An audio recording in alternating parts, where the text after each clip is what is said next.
The ceiling fan turned in lazy circles above us, pushing warm air around a room that smelled like sex and vanilla candles, and 27 years of knowing exactly where to put my hands. My face was still slick, her taste mixed with the faintly chemical sweetness of lubricant, and her ankles had only just slid off my shoulders when the last tremor moved through her body and into mine, pulling my own release out of me in 3 hard, involuntary pulses. I stayed inside her as long as I could, kissing her deeply, my tongue finding hers in that slow, familiar way that said thank you and I love you and God, you're beautiful all at once. She kissed me back the same way. She always did. When I finally softened and slipped out of her, I rolled to my right side and pulled her against me. She nestled in without a word. 27 years of muscle memory, her head in the crook of my shoulder, her left hand flat on my chest, my arm wrapped around her back with my fingers tracing absent patterns on the curve of her hip. Our breathing slowed together, synchronized the way it always was after an hour-long session like this one. The light sheen of sweat on her skin cooled under the fan. Mine too. We called this part connecting. It was maybe the most important thing we did, more important than the act itself, honestly. The sex was the fireworks. The connecting was the conversation afterward, the quiet acknowledgement that what we just shared wasn't just physical, that it meant something, that we were still choosing each other after all this time. Sometimes we'd exchange soft I love yous. Sometimes it was nothing more than her purring against my neck and me humming in agreement. Sometimes we talked about the kids, or a vacation we wanted to take, or a funny thing that happened at her office. On this night, in this dark bedroom lit only by the blue glow of the clock on her nightstand, she lay against me for about 10 minutes. Her eyes were closed. A tired, contented smile rested on her lips, the kind of smile that made me feel like the most capable man on the planet. I was smiling too, but she couldn't see mine because her eyes were shut. I was 50 years old and still able to make my wife come on my fingers, my tongue, and my body multiple times in a single session. I kept myself in shape. I paid attention. I studied her reactions the way some men study box scores or stock tickers. I knew what she liked. I knew what made her gasp and what made her grab the sheets and what made her say my name like a prayer. It was never routine. I never let it be. Everything in our life was perfect, I thought. Perfect kids, Laurie, 25, working in marketing, Rance, 23, finishing his master's. Perfect house in a quiet neighborhood. Perfect careers, mine in corporate operations, hers as administrative assistant to the Dean of Fine Arts at the university. Perfect friends, perfect rhythms. A life built on shared effort and mutual respect and the stubborn, beautiful decision to keep choosing each other every single day. Perfect. I would soon find out that perfect was a fleeting concept. She shifted against me, pressing her lips to the side of my neck. I felt her breath first warm and slightly uneven, and then her mouth moved, forming words so softly that the sound got lost in my skin. I caught fragments. Vowels, the hiss of an S. Wait. What? I said. The first word came out barely above a whisper. The second hit full volume, and I pulled my head back so I could see her face in the dim blue light. Her eyes were open now. I've been seeing another man for the last several months, she repeated. This time her voice was steady. Quiet but clear, not garbled by the sound of flesh, every word distinct, every syllable landing like a small, precise hammer strike on the center of my chest. The room went very still. The ceiling fan continued to turn, the clock continued to glow, the sheets were still warm and tangled around our naked bodies. Nothing in the physical world had changed, everything else had detonated. Fuck, I said, then louder, you've got to be kidding me. Tell me that this isn't some kind of cruel joke. I was out of the bed before I finished the sentence, standing. Naked, my heart hammering so hard I could feel it in my throat, my wrists, the backs of my eyes. She stayed on the bed, turning her head to look up at my standing form the way someone might watch a building start to lean. I've been seeing another man, Joshua. I'm serious. This is not a joke. Her voice was calm, measured, almost rehearsed. And that was the thing that scared me most, the composure. She had practiced this. She had picked this moment, this setting, this exact window of post-orgasmic vulnerability when my defenses were disassembled, and my brain was still reassembling itself from the chemical flood of sex. She had planned this. I've needed to tell you this for some time because the guilt has been killing me, she continued, But I've determined there was never going to be an ideal time to do it, so I just felt like I should do something this important during a time when we were at our closest. Wait, wait, wait. The light bulb went on, searing, ugly, fluorescent. So you're really telling me that you've been having sex with another man? An affair? That's what you're telling me when you say you've been seeing someone? The only light in the room was that blue clock glow. It was enough for lovemaking. It was enough for playing. It was not enough to see into her soul through her eyes, which I was now realizing was exactly why she had chosen this moment. The semi-darkness was a shield. She could confess without being fully seen. Silence, it stretched, 3 seconds, 5, an eternity compressed into a held breath. Yes, she said softly, I have been having an affair. The words landed in my stomach like concrete. Fuck, fuck, fuck, fuck, I whispered. Then, I thought you loved me. We just finished making love.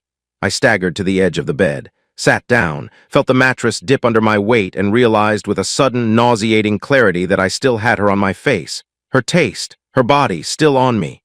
I stood again, walked into the en-suite bathroom, and clicked on the light. The fluorescent buzz was obscene after the darkness. I looked at myself in the mirror. A 50-year-old man standing naked under a bathroom light at 1-something in the morning with his wife's juices drying on his chin. I turned on the faucet and started scrubbing my face with both hands. She came in a few seconds later. Started cleaning herself with a washcloth, gingerly, the way she always did, as if this were any other night. I stood at my sink and felt like someone had hit me in the stomach with a baseball bat. I hadn't cried since my father died about 10 years ago. I was coming close now. I do love you, Joshua, she said from her side of the vanity. I always will. That hasn't changed. I gripped the edge of the counter. How could you be sleeping with another guy if you love me? I asked, fighting to keep the whine out of my voice.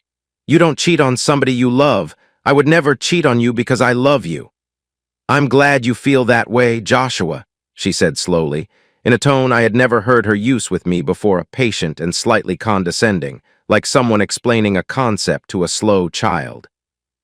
But my having sex with another man doesn't diminish my love for you in any way. I care for him differently than I care for you. A person can have feelings for more than one other person. You have different feelings for me and the kids and your mother, but you still love all of us, right? I have feelings for you and the kids and my parents, but I still love all of you. I've just added another person to my list. I stared at her reflection in the mirror, added another person to her list, like he was a streaming subscription, a new contact in her phone, an item in a shopping cart. So you love this guy? I rasped. What the hell, Monique? I do have feelings for him, Joshua, but not on the same level as the feelings I have for you. You're my husband. My number one love. There's not supposed to be anything after number one, I said. You don't sleep with anyone else besides your husband. She folded her washcloth neatly and set it on the edge of her sink, which was somehow the most disturbing thing she had done in the last 5 minutes. Who folds a washcloth during a confession? The clock on her nightstand read 1:47 a.m. I put on my robe and walked out of the bathroom, out of the bedroom, and down the stairs. I needed distance. I needed air. I needed the world to stop spinning long enough for me to figure out whether I was dreaming or dying or both. The ceiling fan in the bedroom kept turning. The sheets were still warm. Nothing in the physical world had changed. Everything else was on fire. I turned on the television in the family room, pure reflex. The screen lit up on some infomercial, a man selling a miracle mop to an audience of people who looked thrilled about cleaning. I stared at it without seeing it. My brain was doing that thing it does when it's overloaded, running the same 3-second loop over and over. I've been seeing another man. I've been seeing another man. I've been seeing another man. Each repetition peeling back another layer of meaning, another implication, another question. How long? Who? Where? When I thought she was at the gym? When she said she was working late? When she, less than a minute later, Monique came downstairs. She was wearing her short robe. Not the long, fluffy one she wore when she was cold or comfortable or just being herself. The short silk one. The one that stopped mid-thigh and showed off those legs she worked on 3 times a week. She wasn't stupid. She knew exactly what her body did to me, and she was deploying it like a weapon, instinctively, the way a general orders artillery before the infantry even engages. At 50, Monique Hardesty looked 40, maybe younger in the right light. 2 grown children and not a trace of it on her frame. She was both curvy and athletic, the product of disciplined workouts and fortunate genetics. Her mop of blonde curls fell to her shoulders. Her azure eyes, even puffy and slightly red from what may have been tears upstairs, were still the kind of eyes that could make me forget what I was angry about, under normal circumstances. These were not normal circumstances. I need some time to think about this, Monique. You coming down here is not going to speed up my thinking, I said. The words came out harder than I intended, or maybe exactly as hard as I intended. I couldn't tell anymore. No, we need to talk about this, baby. She moved toward me, trying to settle into my lap the way she had 1,000 times before. I love you, and what I have with Paul, it doesn't interfere with what we have. It's really outside of us.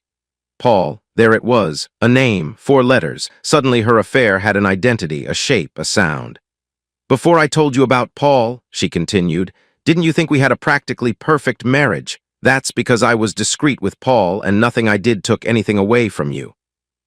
I never turned you down for anything, did I? I pushed her off my lap. Not violently, but firmly enough that she understood the message. She was right about one thing. I never suspected anything.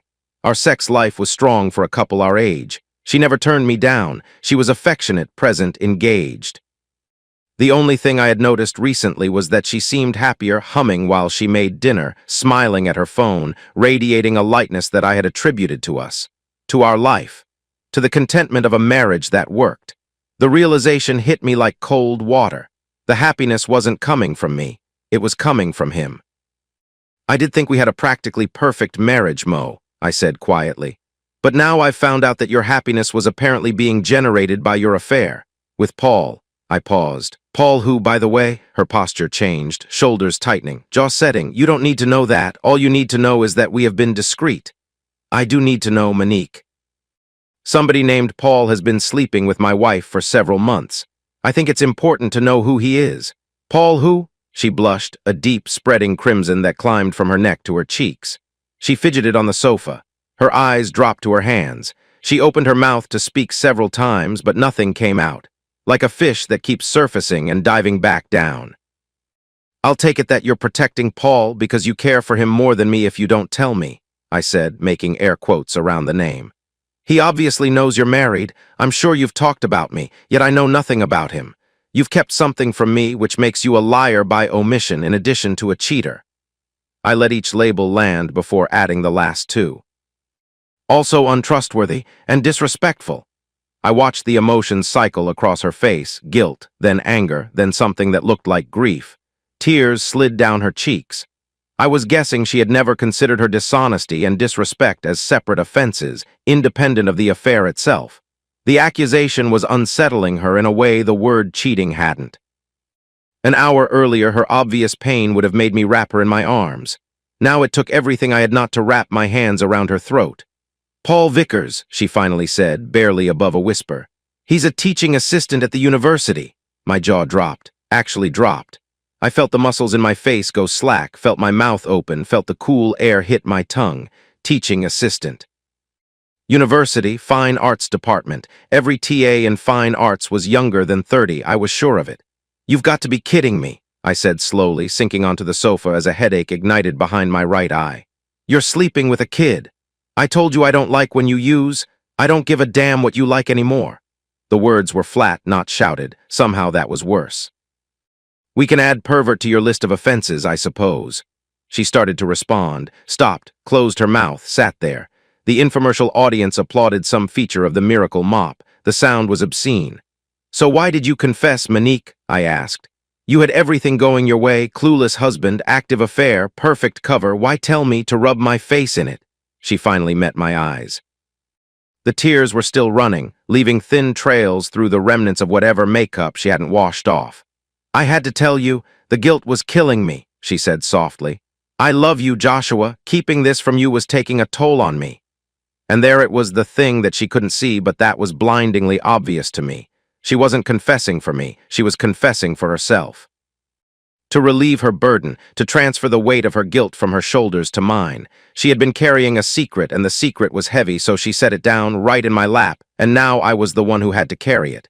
You felt guilty because you knew it was wrong, I said. You knew it was wrong because it is wrong. I let the silence breathe. Why, Monique? Am I that terrible a husband? Am I that bad in bed? No, no, you're a great husband, you're great in bed, she said quickly, as if speed could compensate for sincerity. This wasn't about you, it was about me. We didn't plan it, it just happened. It just happened, I repeated. Paul Vickers was just walking by one day and things just spontaneously happened. Yeah, I got it, she glared. I glared back. Our eyes locked, two people who had looked into each other's faces across pillows and dinner tables and hospital rooms and football fields and candlelit restaurants for nearly 3 decades, now staring at each other like strangers. She broke first. I looked at the clock on the wall. 3:07 a.m., Sunday morning. No work tomorrow. Thank God for that small mercy. I clicked off the television, stood up and headed for the stairs. I heard her behind me, her bare feet on the hardwood, following the way she always followed when we went up to bed together. Except at the top of the stairs, I turned left instead of right. The guest room. She stopped in the hallway. I could feel her staring at my back as I pushed open the door. Joshua! I shook my head. Slowly, sadly, there wasn't anything left to say that wouldn't make both of us feel worse. I stepped inside, closed the door, and turned the lock. The click was small. It was the loudest sound I'd ever heard. I woke sort of at 8:37. I'd slept sort of for slightly more than 5 hours. The kind of sleep where your body lies still, but your mind never stops running, replaying the same conversation in an endless, torturous loop, finding new details to fixate on each time. At some point around 5 a.m., I discovered that if I pressed my face hard enough into the pillow, the pressure behind my eyes eased slightly. I wasn't sure if that counted as a coping mechanism or a warning sign. I staggered downstairs and made a pot of coffee. The kitchen was clean. The counters were wiped. The dishwasher had been run. Monique had probably done all of this sometime during the night because that was who she was, a woman who could detonate her marriage at 1 a.m. and still make sure the kitchen was spotless before dawn. The coffee maker gurgled and hissed. I stood in front of it and waited.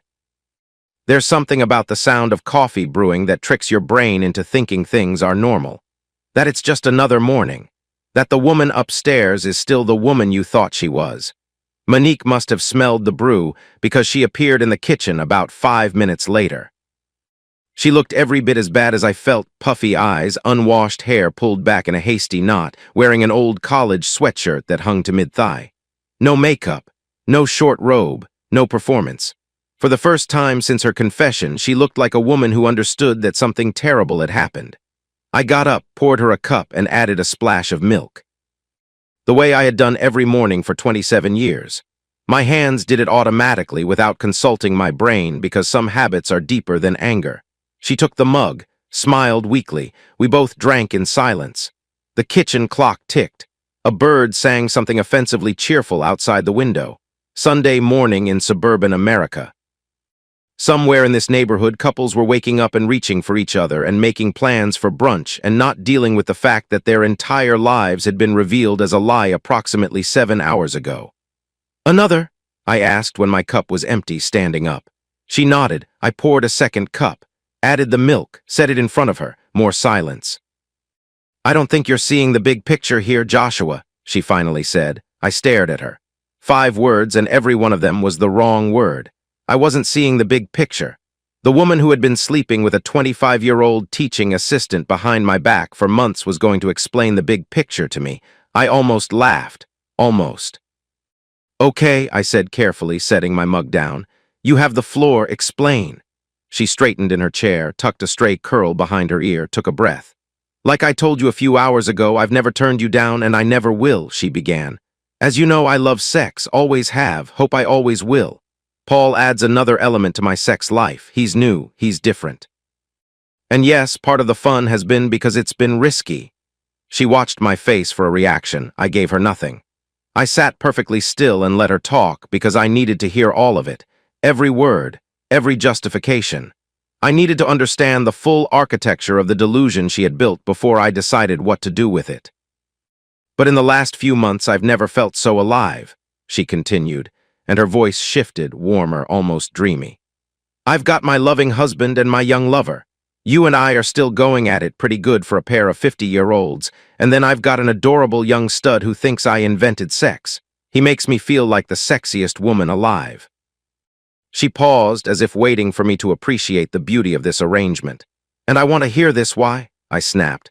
Are you telling me you'd prefer him in bed, and I'm supposed to be happy about that? You're the best man I know, Josh, and I know you want me to be happy because you love me so much. I know that. She reached for my hand across the table. I moved it. So what I want is to keep the status quo for a while longer. He'll finish his doctorate next year and then move on, and you and I can ride off into our golden years together. I let the silence sit for a count of 5, then 10. So not only have you been having an affair for several months behind my back, I said slowly, but now you confess and expect me to let it continue for another year. How stupid do you think I am? I'm asking you to think about this logically. Logically, I was thinking maybe we could keep this marriage together if you got counseling, and you're thinking I'll let you keep your lover. I shook my head. What have you done with my wife? We've been incredibly discreet so far. We'll continue to be incredibly discreet. Nobody but the three of us has to know. And your matchmaker boss, of course, I said. How many people do you think she's already told? That caught her off guard. A flicker of something not quite fear but close crossed her face. Dr. Hicks won't tell anybody, she's a friend. A friend would have tried to talk you out of this. Not give you time off from work to carry on behind your husband's back. You told me she's a bit of a free spirit, divorced once, gets some on the side while married a second time. I'm sure she's thrilled to know she's not the only one in her department making those kinds of choices. Monique's expression shifted from guilty to angry at that. Her jaw set. Her eyes went hard.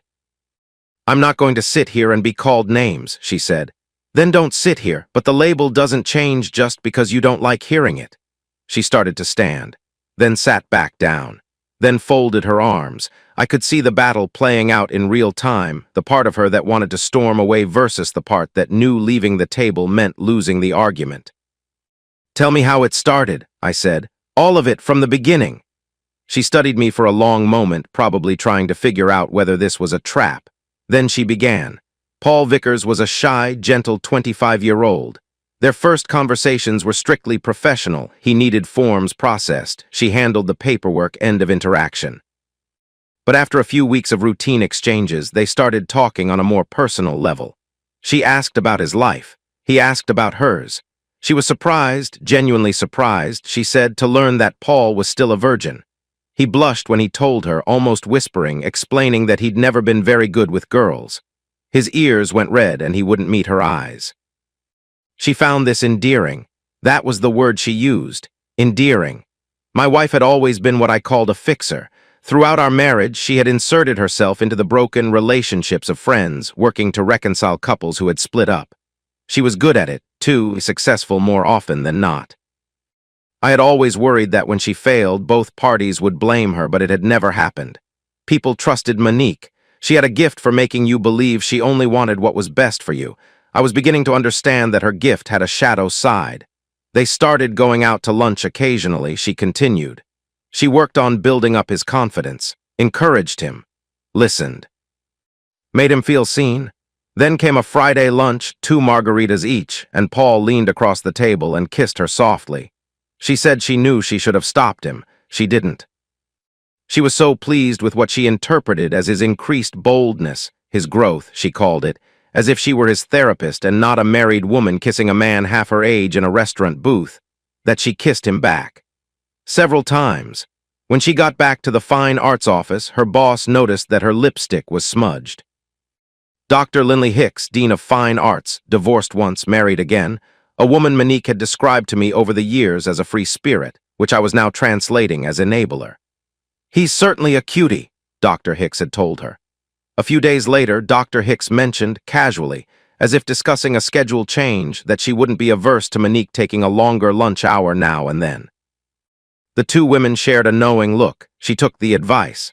The next time she and Paul went to lunch, they ended up at his apartment, an old house near the university, carved into small student units. She undressed him slowly, guided him through his first time with the patience and attentiveness of a woman who knew exactly what she was doing.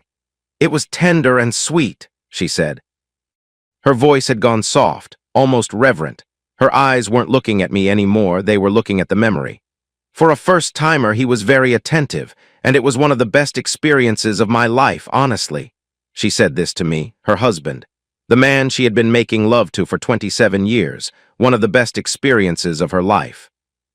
Her fingers were wrapped around her coffee mug, but she wasn't drinking. She was glowing. There was no other word for it. Her face had softened, her posture had relaxed, and there was a light in her eyes that I recognized. I had seen it in bed the night before, when I was inside her. Except now it was being generated by the memory of someone else. After that, we had long lunches once or twice a week, she continued, her voice growing clearer, more confident. I taught him several positions, how to satisfy me orally. Once we got comfortable, he even asked about other options, and we worked through everything either one of us could think of. She started her story tentatively. She finished it in a clear, concise tone with a face that was undeniably, unmistakably proud. I put my head in my hands, pressed my thumbs against my closed eyes until I saw sparks. "You're proud of yourself," I whispered, "for sleeping with a virgin and making him into a man, even though we are married." A long silence. "I care for him greatly, Josh," she finally said. "But I don't love him the way I love you. You're my husband and you'll always be." She stopped herself. "He's a really great kid, Joshua. I think you'd like him if you two ever met." Something inside me, some last, stubborn filament of hope or patience or willingness to believe that this was all a terrible misunderstanding, snapped cleanly in half. "You do realize you're having an affair with a kid who is the same age as our oldest child?" I said. She shrugged. She shrugged. And that was when I understood something that I probably should have grasped hours earlier, but that my love for this woman had prevented me from seeing clearly. Monique had not confessed because she was sorry. She had confessed because she wanted permission. She wanted to bring her affair into the light, negotiate its terms, and fold it into our marriage like it was a new hobby or a book club. She wanted the guilt to go away, not the affair. She had evolved, for want of a better word, into a different person. One who could accept her own infidelity by repackaging it as personal growth, sexual liberation, generosity of spirit. Where once we had been a team, now we were two individuals, with her being the important one and me there to complement her. To be the steady, loyal foundation she could always return to after she'd finished exploring. I had become her backup plan. And if I gave in now, if I accepted her terms, swallowed my pride, agreed to wait out the kid's doctorate, this would just be the first of many. After Paul, there would be others. She had needs, and apparently I could no longer fulfill all of them. I would spend the rest of my life being the safe harbor she came home to between adventures. I sat at my kitchen table on a Sunday morning, a cup of coffee growing cold in front of me, looking at the woman I had loved since I was 23 years old. Nah, I thought, not happening. I didn't say it out loud. I didn't need to. The decision was made in the silence between one heartbeat and the next, in the space between who I had been yesterday and who I was going to have to become starting tomorrow. Monday morning, I would go to work. I would talk to my boss. I would find a lawyer. I would begin the long, ugly, necessary process of saving what was left of myself. But for now, I picked up my coffee, took a sip, and watched my wife smile at the memory of another man's touch. The kitchen clock ticked. The bird outside kept singing, and I began very quietly to plan. Monday morning arrived the way all terrible Mondays do, with the alarm going off at 6:15 and the brief, merciful half-second before your brain remembers why your chest feels like someone parked a truck on it. Then it all came flooding back. The confession, the bathroom light, the coffee, the shrug. I showered in the guest bathroom, dressed in the guest room, and left the house before Monique's alarm went off. I didn't leave a note. I wasn't sure what I would have written anyway. Gone to work. Also, our marriage is over. There's leftover chicken in the fridge. I sat in my office for 40 minutes before my boss, Dave Kendrick, knocked on my open door at 8:05. Dave was one of those men who could read a room the way some people read weather. He didn't need data. He just knew. He was 62, silver-haired, built like a former college linebacker who had traded the weight room for golf, but hadn't fully surrendered. He'd been my boss for 11 years and my friend for about 9 of those. "You look like warmed-over death," he said from the doorway, coffee in hand. "Close enough," I said. He stepped inside and closed the door behind him. That was Dave, no invitation needed, no unnecessary preamble. I told him everything. Not the graphic parts, not the details of the sex or the bathroom or the way she folded her washcloth while confessing to adultery. Just the bones of it. My wife had been having an affair with a 25-year-old teaching assistant for several months. She had confessed. She wanted to keep the affair going until her lover finished his doctorate. I was going to divorce her. Dave listened without interrupting. When I finished, he took a long sip of his coffee, set it down on my desk, and said 3 things. First, I'm sorry. Second, I need to give you a name. He pulled a business card from his wallet. He'd been carrying it. I realized later, not for me specifically, but because some wounds leave you prepared for the next person who gets cut. The card read Gerald Feinstein, family law. He handled my divorce 7 years ago. He's thorough, he's fast, and he doesn't believe in playing nice when the other side doesn't deserve it. And third, I asked. Third, you've got more personal time banked than anyone in this building. Take your afternoons this week. Do whatever you need to do, I'll cover for you. No long speeches, no motivational wisdom, just a business card and a schedule adjustment. That was Dave. That was male solidarity at its most functional and its most kind. I called Feinstein's office during my lunch break and got a Thursday appointment. That gave me 3 afternoons to confirm what Monique had told me, because even though we lived in a no-fault divorce state and I didn't need proof for court, I needed it for myself. I needed to see it. Some part of me, the stupid, loyal, 23-year-old part that had fallen in love with a girl with blonde curls and blue eyes at a college mixer, still hoped this was all a mistake, that she had exaggerated, that maybe it was just an emotional affair, a crush, a series of intense lunches and nothing more. That part of me was about to die. I rented a gray Nissan Altima from an Enterprise lot near my office, the most forgettable car on the American road. I could have parked it in Monique's driveway and she might not have noticed it. Monday at noon, I was positioned 2 blocks from the Fine Arts Building with a clear sightline to the main entrance and the faculty parking lot. Monique's white Camry sat in its usual spot. I had a pair of binoculars from the hall closet, a bottle of water, and a granola bar that tasted like compressed sawdust. Nothing happened Monday. She didn't leave for lunch. I sat in that rental car for 2.5 hours watching faculty and students drift in and out of the building, and the most exciting thing I saw was a kid trip over a bike rack and spill his coffee. I ate the sawdust bar. I drank the water. I drove back to work and pretended to be productive for the last 90 minutes of the day. Tuesday, she left the building at 12:15. My pulse spiked. I started the Altima and followed her at a 3-car distance, feeling absurd, a 50-year-old man in a rental car tailing his own wife through suburban traffic like a budget private investigator. She went to McDonald's. She sat alone in a booth near the window, ate what looked like a salad, checked her phone a few times, and drove back to campus. The whole outing took 35 minutes. I sat in the McDonald's parking lot the entire time, binoculars in my lap, feeling like the world's saddest stakeout cliché. That night, Monique and I passed each other in the kitchen like ghosts sharing a haunt. She was making a salad. I was microwaving leftover pasta. Neither of us spoke. The silence had a texture to it now, thick, almost physical, like humidity before a storm. I took my food to the family room. She took hers to the kitchen table. 2 people in the same house, eating the same dinner hour, breathing the same air, living in completely different universes. Wednesday, I was back in position by 11:45. At 12:10, the white Camry pulled out of the faculty lot. This time, she turned left instead of right, away from the fast food strip, toward the residential neighborhoods near campus. I followed. She drove 4 blocks into a neighborhood of old Victorian houses that had been carved into student apartments decades ago. Peeling paint, crooked mailboxes, bikes chained to porch railings. She parked in front of a 3-story house with a faded blue exterior and a row of mismatched curtains in every window. I pulled the Altima to the curb half a block back, killed the engine, and raised the binoculars. Monique got out of her car, walked up the front steps, and gave the door 3 quick knocks, casual, familiar, the knock of someone who had done this many times before. The door opened within seconds.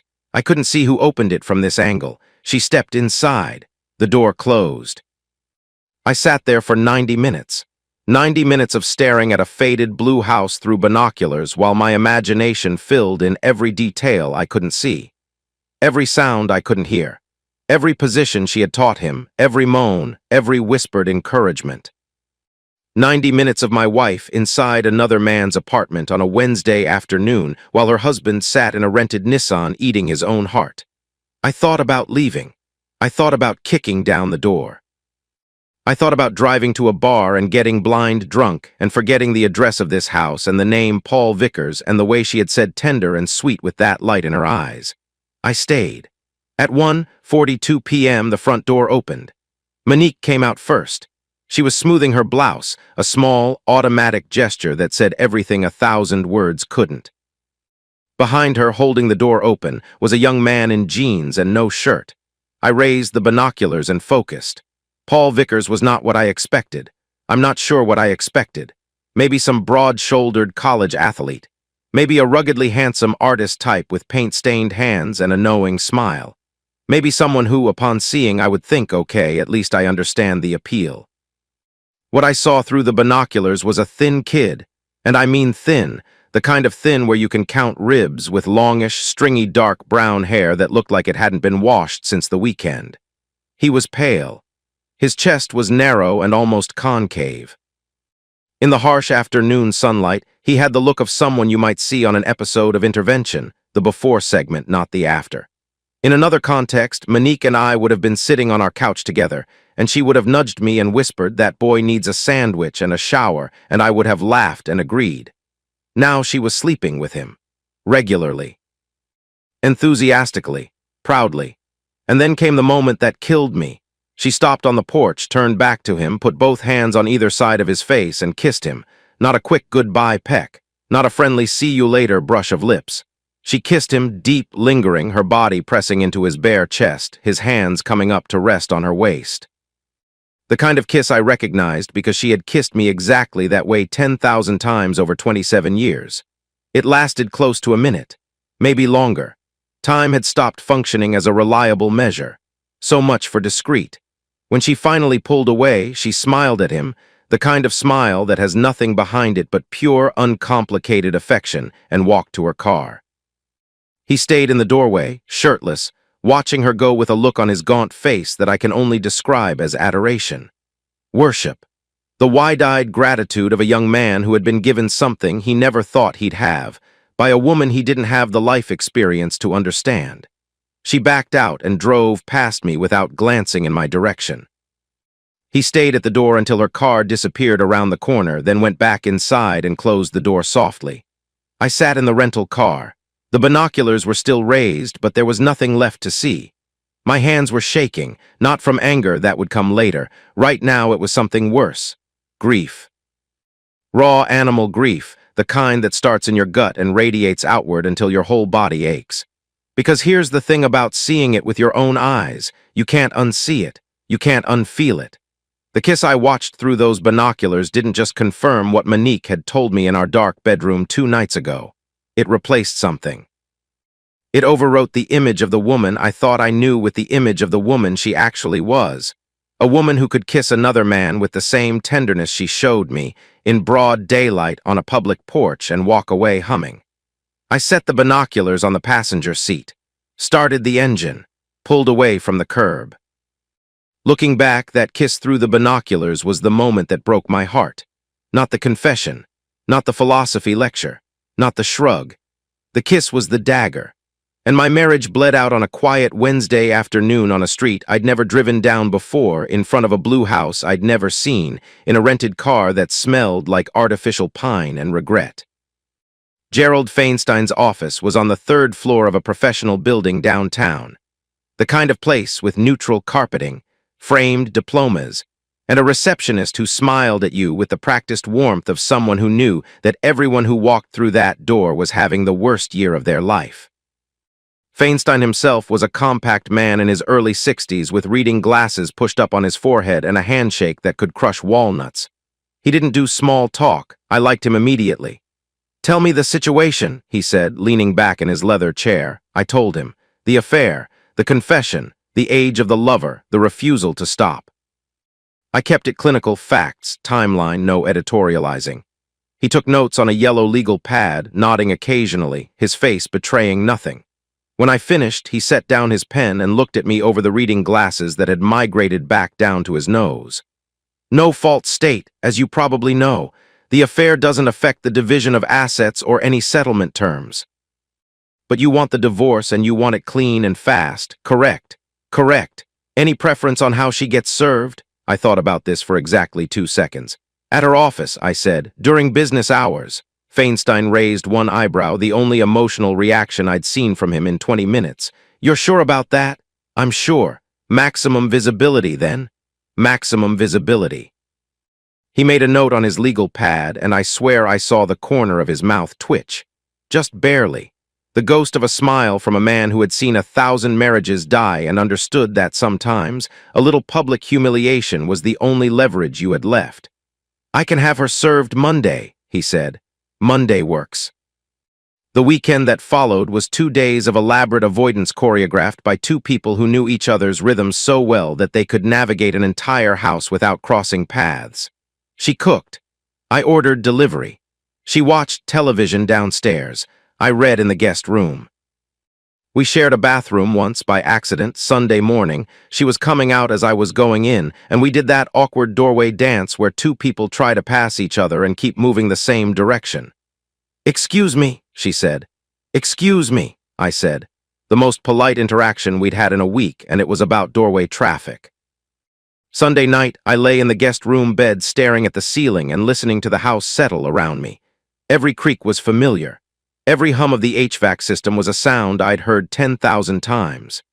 This house, our house, was a museum of a life that no longer existed. The hallway outside my door had marks on the doorframe where we'd measured the kids' heights every birthday. The kitchen had the dent in the cabinet from when Rance swung a baseball bat indoors at age 7. The master bedroom had. Well, I wasn't going into the master bedroom. Monday morning, I went to work. I sat at my desk. I drank my coffee. I attended a 9 a.m. meeting where someone presented quarterly logistics data, and I nodded in all the right places while understanding absolutely nothing. At 10:35, my phone buzzed. Monique. I stared at the screen, watched her name pulse and glow and pulse and glow. Then I set the phone face down on my desk and went back to pretending to read a spreadsheet. She called again at 10:38. And again at 10:41, and again at 10:44, and again at 10:47, 5 calls in 12 minutes, which meant she probably got served at 10:34.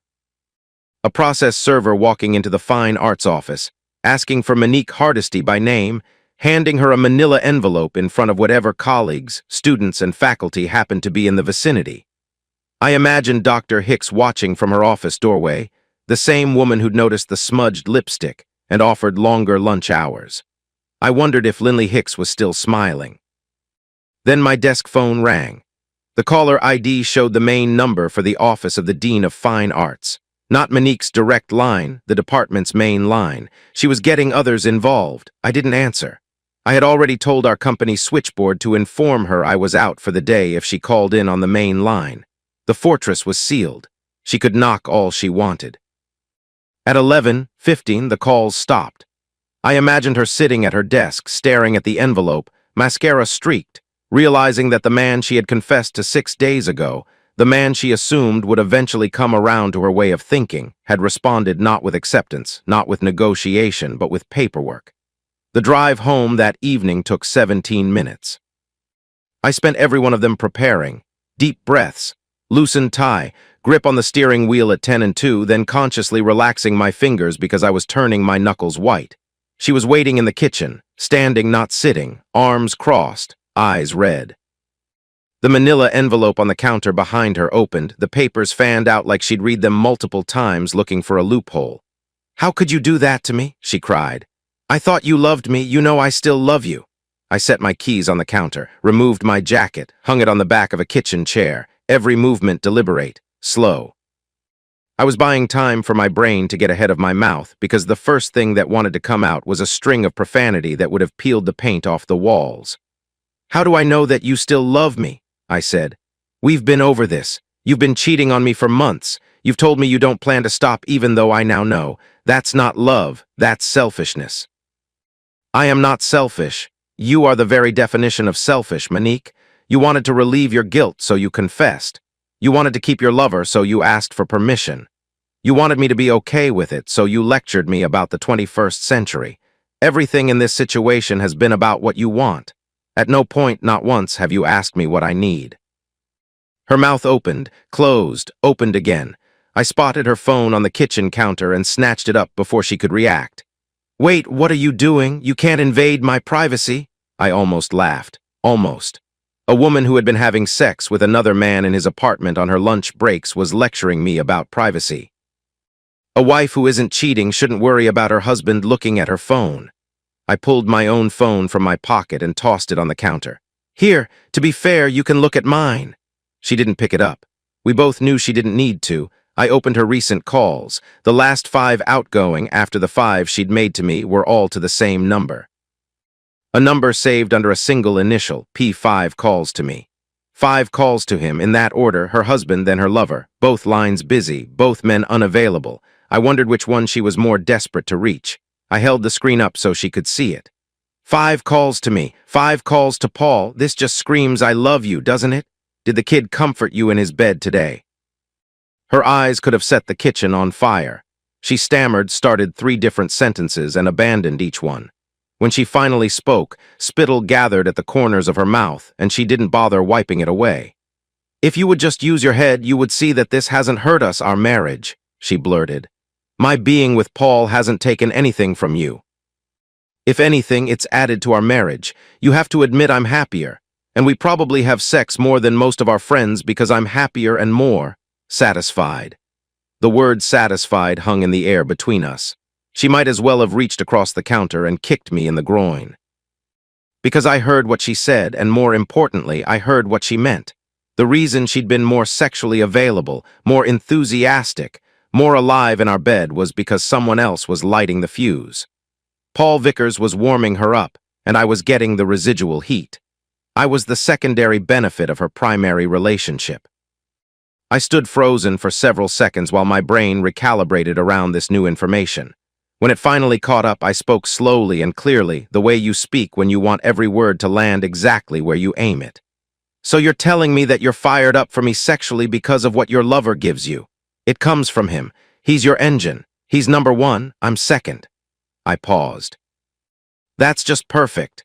No, I didn't mean it like that. You're my husband, you're number 1. No, Monique, you said exactly what you meant. I heard it. Message received." I picked up the divorce papers from the counter, straightened them, set them back down in a neat stack. "Now you just have to own the consequences. I go my way, you go yours. Yours can include the kid if you want. It won't matter to me anymore." "That's not what I want," she wailed. "I want you. Just give me a little more time with him and then I'll be yours forever." And there it was again. The negotiation, even now, standing in a kitchen with divorce papers on the counter and tears on her face and her husband telling her it was over, she was still trying to buy time for her affair. Still trying to fold Paul Vickers into the terms of our marriage like he was an addendum to a contract. "I'm talking divorce," I said quietly, "and you're still trying to negotiate keeping the kid in our marriage." She stared at me. "No kid or no marriage, and even then it's not a done deal." She opened her mouth to respond. I held up my hand. "We're done here." I took my jacket off the chair, walked past her, and went upstairs to the guest room. Behind me, I heard her say something. The word love was in there, and the word please. But I was already closing the door, already turning the lock, already lying on the bed with my forearm across my eyes and the ceiling fan turning above me in the dark. She would never stop negotiating. That was the thing I finally understood. She would argue and plead and seduce and lecture and cry and rationalize from now until the heat death of the universe. Because admitting she was wrong meant admitting that what she had done to our marriage was unforgivable. And Monique Hardesty, fixer of other people's relationships, administrative assistant, mother of 2, former prim and proper wife, could not allow herself to be unforgivable. So she would keep talking, and I would stop listening.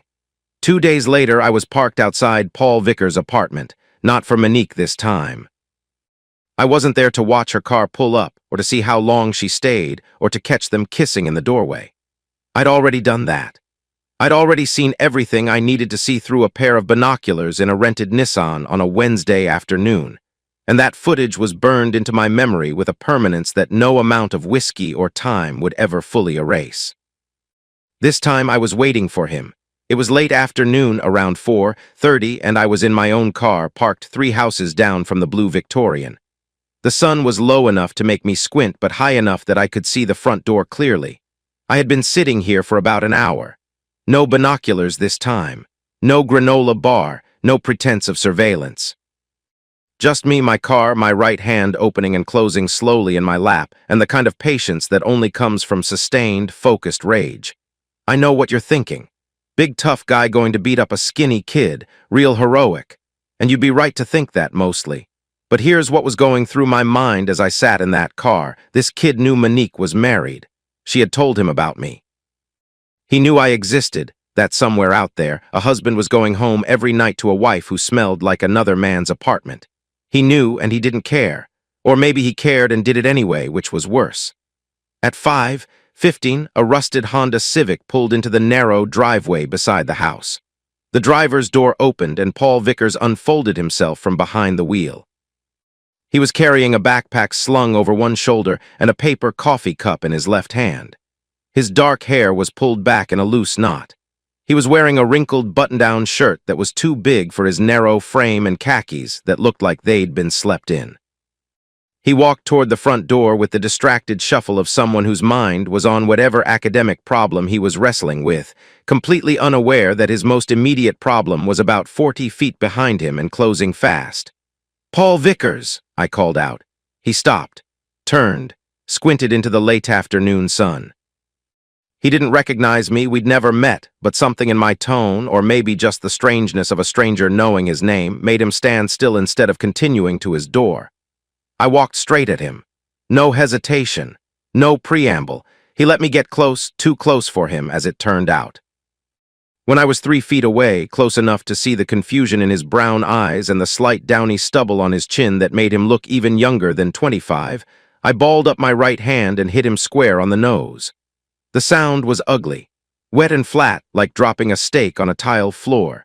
His coffee cup went flying. His head snapped back. Blood, bright, instant, startlingly red in the afternoon light, erupted from both nostrils and splattered across his wrinkled shirt.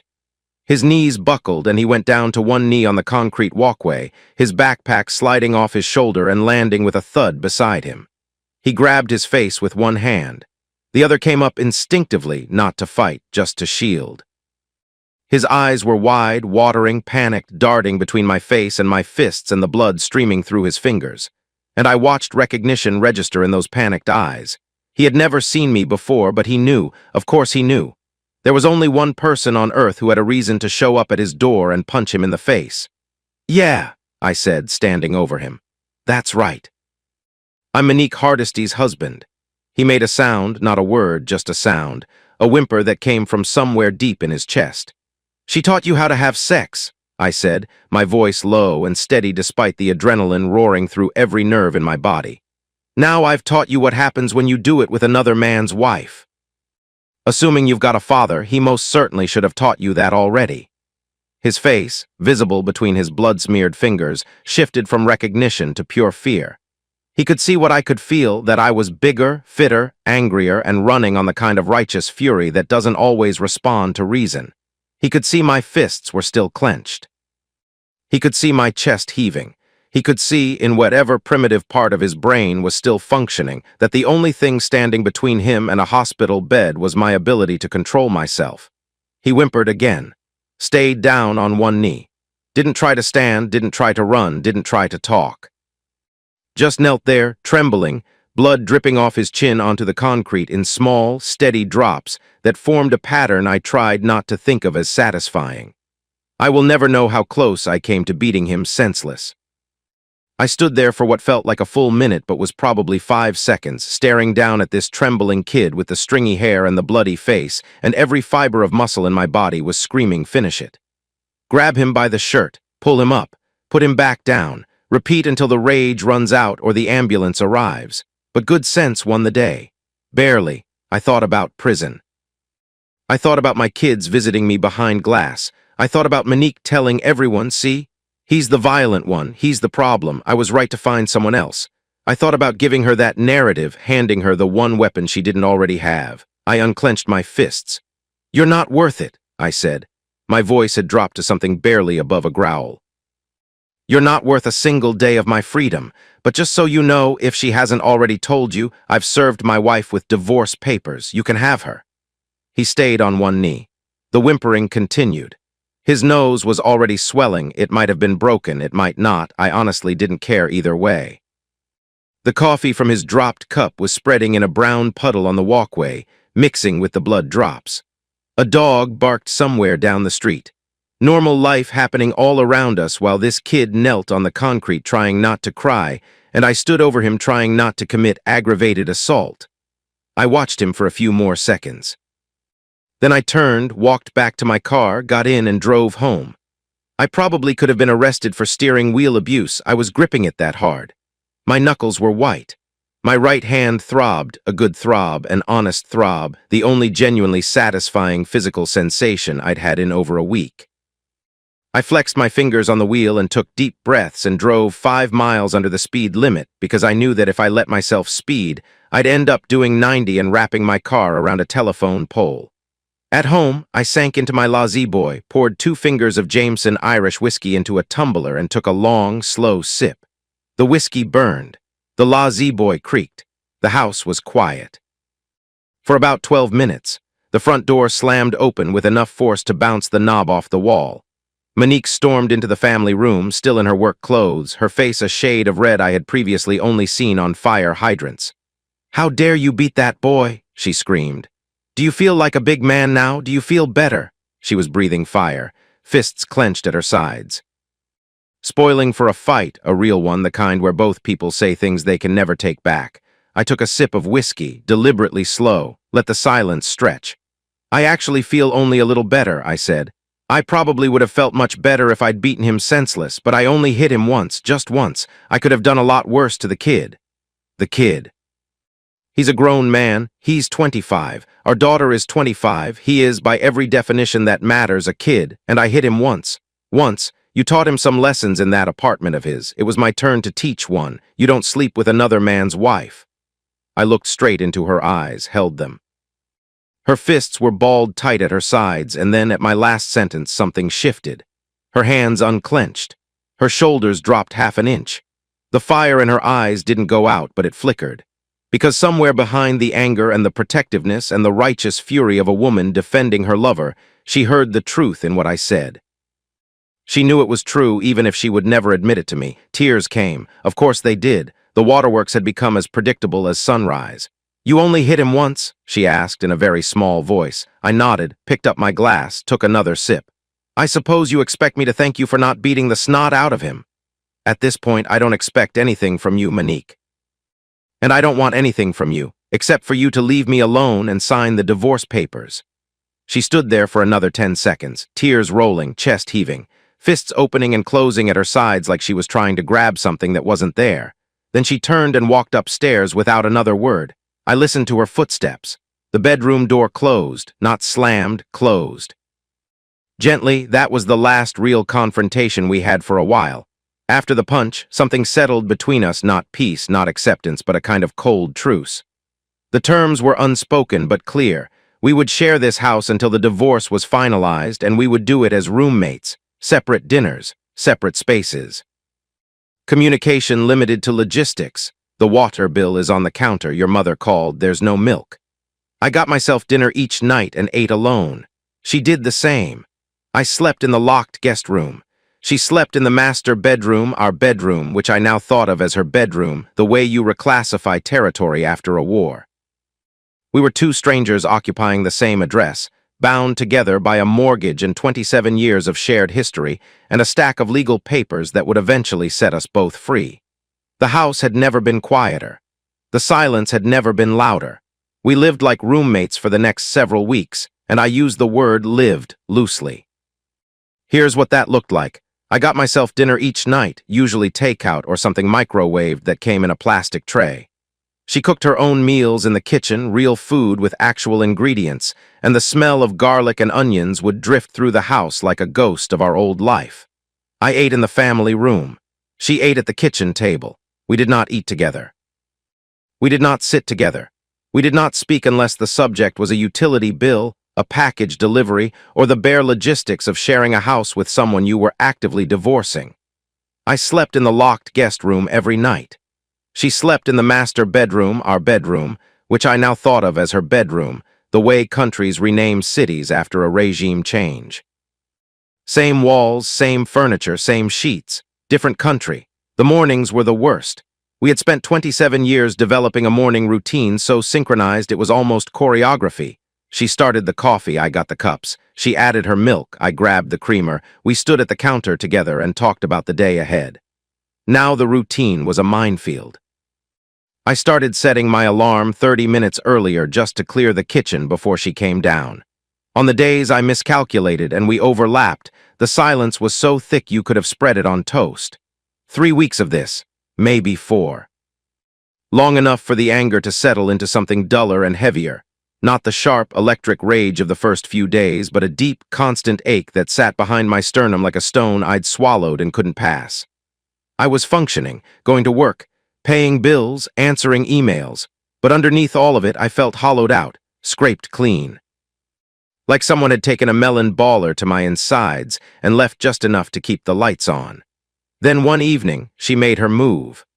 I was watching English Premier League soccer on the family room television, Chelsea versus Arsenal, a match I had been looking forward to all week. I was on the chaise end of the sectional sofa, feet up, a beer on the side table, doing my best impression of a man who was fine. Just a regular guy watching soccer on a Tuesday night. Nothing to see here. Everything is normal.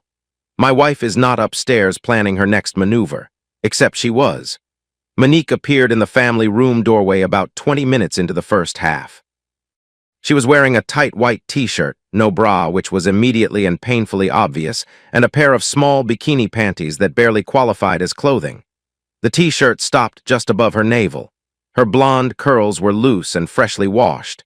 She smelled like the coconut shampoo she'd used since our 20s. It was a look she knew I liked very much. She knew exactly what it did to me. She had deployed this particular combination, the braless tight shirt, the minimal underwear, the freshly washed hair, approximately 200 times in our marriage, and it had a 100% success rate. She was not coming downstairs to watch soccer. I knew what she was doing. I want to be very clear about that.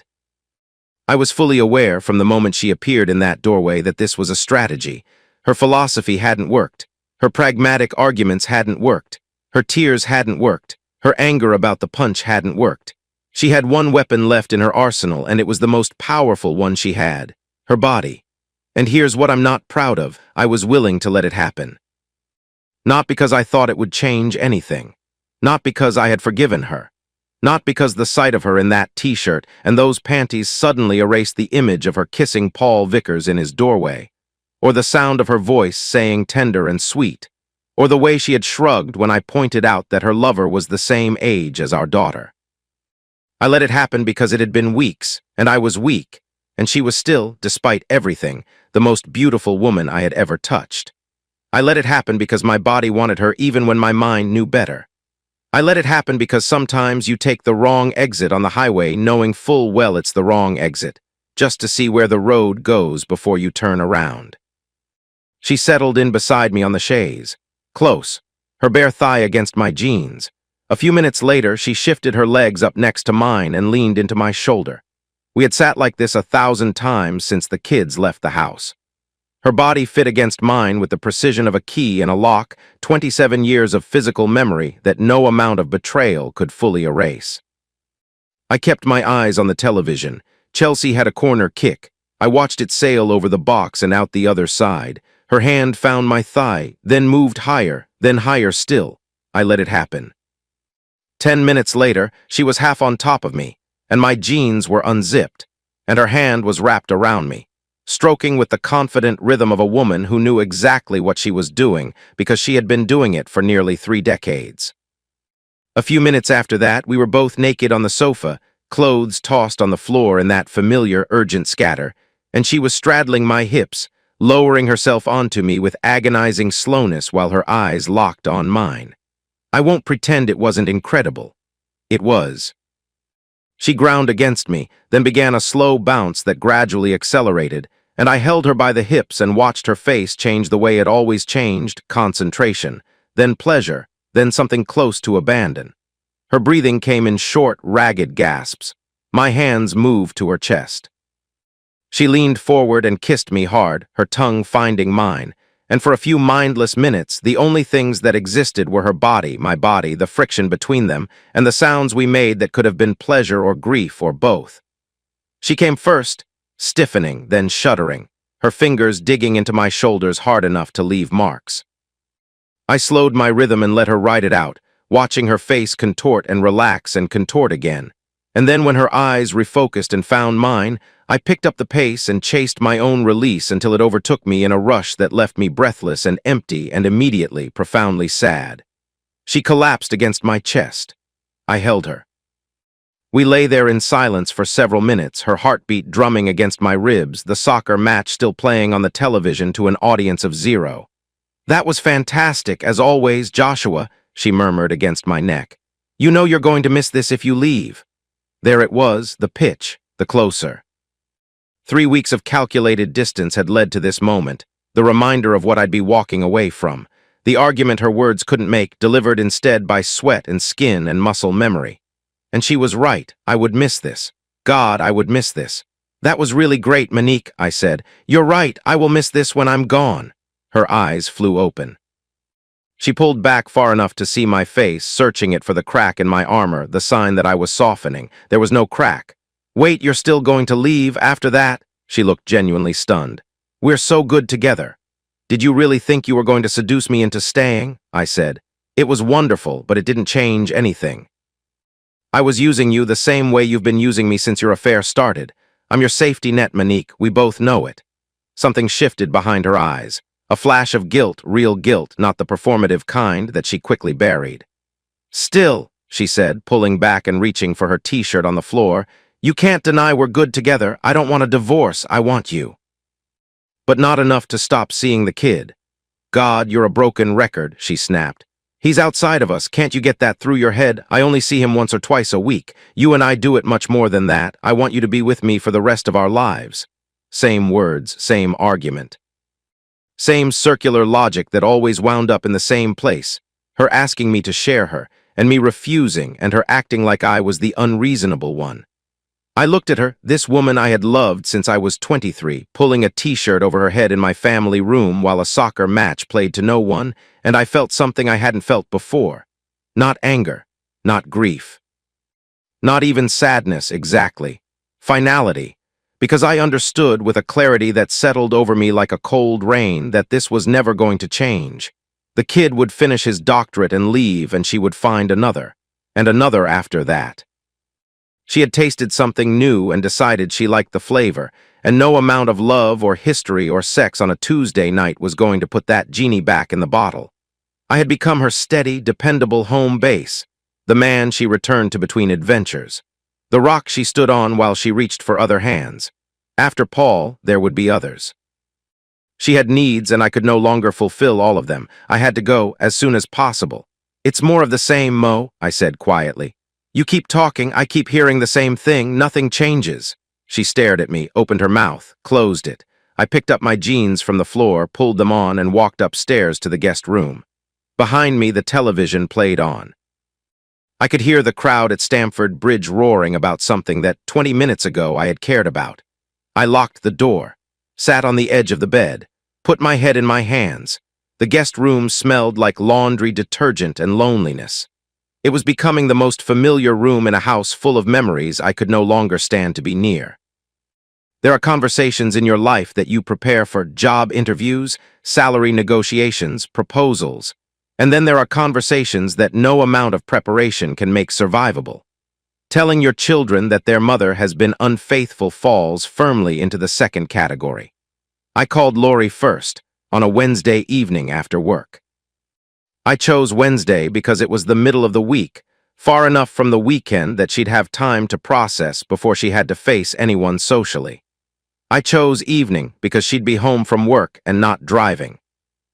I chose to call instead of text because this was not a text message kind of conversation, and I chose to call instead of visiting in person because I wasn't sure I could get through it while looking at my daughter's face. "Hey, Dad, what's up?" she answered, and the easy warmth in her voice nearly broke me before I started. "I need to tell you something, sweetheart, and I need you to let me get through it before you react." Silence. Then carefully, "Okay." I told her, stripped it down to the essential facts. Your mother has been having an affair with a teaching assistant at the university. His name is Paul Vickers. He's 25 years old. She told me about it after one evening a few weeks ago. She has refused to end the affair. I've filed for divorce. The silence on the other end of the line lasted about 4 seconds. Then, 25. Her voice was flat, not a question, a recalibration. He's 25? Yes. Dad, that's my age. He's my age. Another pause. Oh my God, am I going to have to watch her around my boyfriend? She wasn't joking. There wasn't a trace of humor in her voice. She was dead serious. Her mother had slept with a man her daughter's age, and Lori's immediate instinct was to calculate the threat radius. I don't think it's going to come to that, sweetheart, I said, even though I wasn't entirely sure. How long? She asked. Several months. She won't give me an exact timeline. And she won't stop. She wants to keep seeing him until he finishes his doctorate, about another year. And she told you this to your face after you two had just... She couldn't finish the sentence. Yes, Dad, her voice cracked. I'm so sorry, I'm so sorry, I can't believe I just can't. I listened to my daughter cry for about 30 seconds. It was one of the worst sounds I've ever heard, worse than Monique's tears, because Lori's grief was pure.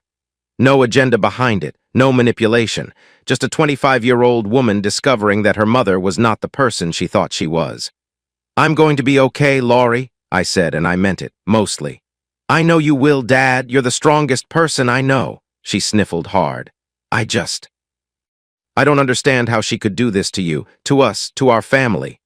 Neither do I. I'm on your side. You know that, right? She said firmly. Whatever you need, I'm here. Calling Rance was harder. My son had always been closer to his mother. Not in a way that excluded me.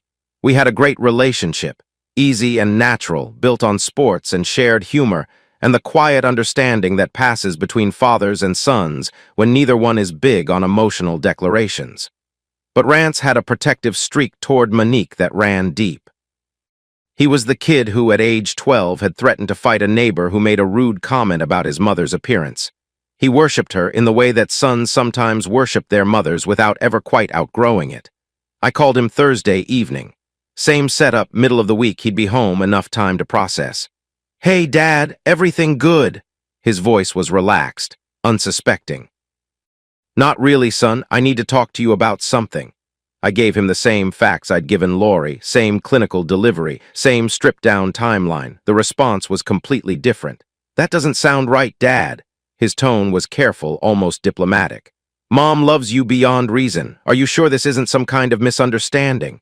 It's not a misunderstanding, Rance. She told me directly multiple times. She's admitted to the affair and has refused to end it. But, Mom, I could hear him struggling, the cognitive dissonance of reconciling the woman he knew with the woman I was describing. She would never, she's Mom, she's the most loyal person I know. She was, I said gently, past tense. He trailed off, regrouped. Have you tried counseling? Have you tried working through this? Maybe she made a mistake, and it wasn't a one-time mistake, son. It's been going on for months, multiple times a week, and she's asked me to let her continue for another year. Long silence. I could hear him breathing, thinking. Trying to find another explanation, another angle, another version of reality where his mother was still the woman on the pedestal. If you don't believe me, I said, ask her yourself. She won't lie to you if you ask her directly. More silence. Then very quietly, I'm sorry, Dad, I would never have thought. He didn't finish the sentence. He didn't need to. The unfinished words hung in the air between us, heavy with everything he couldn't bring himself to say, that his image of his mother had just cracked down the middle, that his understanding of his parents' marriage had been revealed as incomplete, that the family he grew up in was not the family he thought it was. I know, son, I said. I wouldn't have thought so either. We talked for a few more minutes, logistics mostly, what would happen next, where I would live. He asked if I was okay. I told him I was managing. He asked if Lori knew. I told him yes. She took it hard, I said, but she's processing. Yeah, he said. I guess I'm still in the processing stage too. After I hung up, I sat in the guest room for a long time, staring at the wall. I had just done something irreversible. Not the divorce, that was already in motion. What I'd done tonight was different. I had taken a chisel to my children's understanding of their family and cracked it open, and the pieces would never fit back together the same way. They would build new understandings, new relationships with their mother, new frameworks for making sense of love and loyalty and betrayal. But the original structure, the one where mom and dad loved each other and everything was fine, that was gone. I had destroyed it because it needed to be destroyed. But that didn't make the demolition any easier to watch. The next 6 months moved like a funeral procession, slow, solemn, and heading toward an inevitable destination that everyone could see but no one wanted to reach. Monique called me at least once a week trying to change my mind. Every call was a variation of the same argument. She loved me. She had never stopped loving me. The thing with Paul was separate from our marriage. I was being rigid and old-fashioned and refusing to see the bigger picture. She had clearly rehearsed these calls. They had a rhythm, a structure, almost a script. Opening with emotion, pivoting to logic, closing with a plea. If you would just give this some time, Joshua, you'd see that nothing has to change between us. Have you stopped seeing him? That's not what this is about. Have you stopped seeing him? Silence. No, but if you would just listen. Good night, Monique. Same call, same wall, same result, week after week after week. Since she always refused to stop seeing the kid, my answer was always the same. I knew that doing the right thing for myself was definitely not the easy thing. I loved this woman. Some nights, lying in whatever apartment or hotel room I was staying in after I finally moved out of the house, I loved her so much it felt like a physical illness, a fever that wouldn't break, a cough I couldn't shake. But love without respect is just addiction, and I had already quit cold turkey. Going back would only mean starting the withdrawal all over again. The divorce was finalized on a gray Thursday in October. I sat in Gerald Feinstein's office and signed my name on a series of documents that reduced 27 years of marriage to a stack of paper about half an inch thick. No-fault state. Assets divided. House to her. Retirement accounts split. Done. Feinstein shook my hand across his desk. "You're going to be fine," he said. "I know," I replied. I wasn't fine. But I knew I would be eventually, and sometimes that's enough to keep you moving. The months that followed were not glamorous. I knew very few single people. In truth, it had been almost 30 years since I had been on a date with someone not named Monique, and the prospect of starting over at 51 was about as appealing as a root canal performed in a moving vehicle. I went to work. I came home to a small apartment that smelled like new carpet and old loneliness. I watched too much television. I drank too much whiskey. I went to bed too late and woke up too early and spent the hours in between not sleeping. Dave Kendrick noticed before I did. He sent me home 3 times over 2 months, citing my mental health. The first time I argued. The second time I shrugged. The third time I just grabbed my jacket and left without a word because he was right and we both knew it. The social fallout, meanwhile, was considerable. Our divorce shocked most of our friends. Monique and Joshua Hardesty, the couple everyone pointed to as proof that long marriages could still work. I didn't go looking for people to tell, but I didn't lie when they asked what happened. Word spread fast, as it does in suburban social circles, and the reaction was consistent. Disbelief, then shock, then the particular kind of scandalized fascination that good people feel when someone they considered virtuous turns out to be spectacularly human. Prim and proper Monique, sleeping with a 25-year-old college student. The whispers followed her everywhere. I could practically feel the eyes and hear the murmurs whenever I ran into her friends while I was out. Some of them looked at me with sympathy, some with curiosity, a few with something that looked uncomfortably close to pity. I didn't want their pity. I wanted a time machine, but pity was what they had to offer. About a year after the divorce was finalized, Monique called with news that Paul Vickers had earned his doctorate and accepted a teaching position several states away. Her voice on the phone was light, almost cheerful, as if she were delivering a weather report. "I told you it would end when he got his PhD," she said. "I was never going to go with him when he left. I'm old enough to be his mother.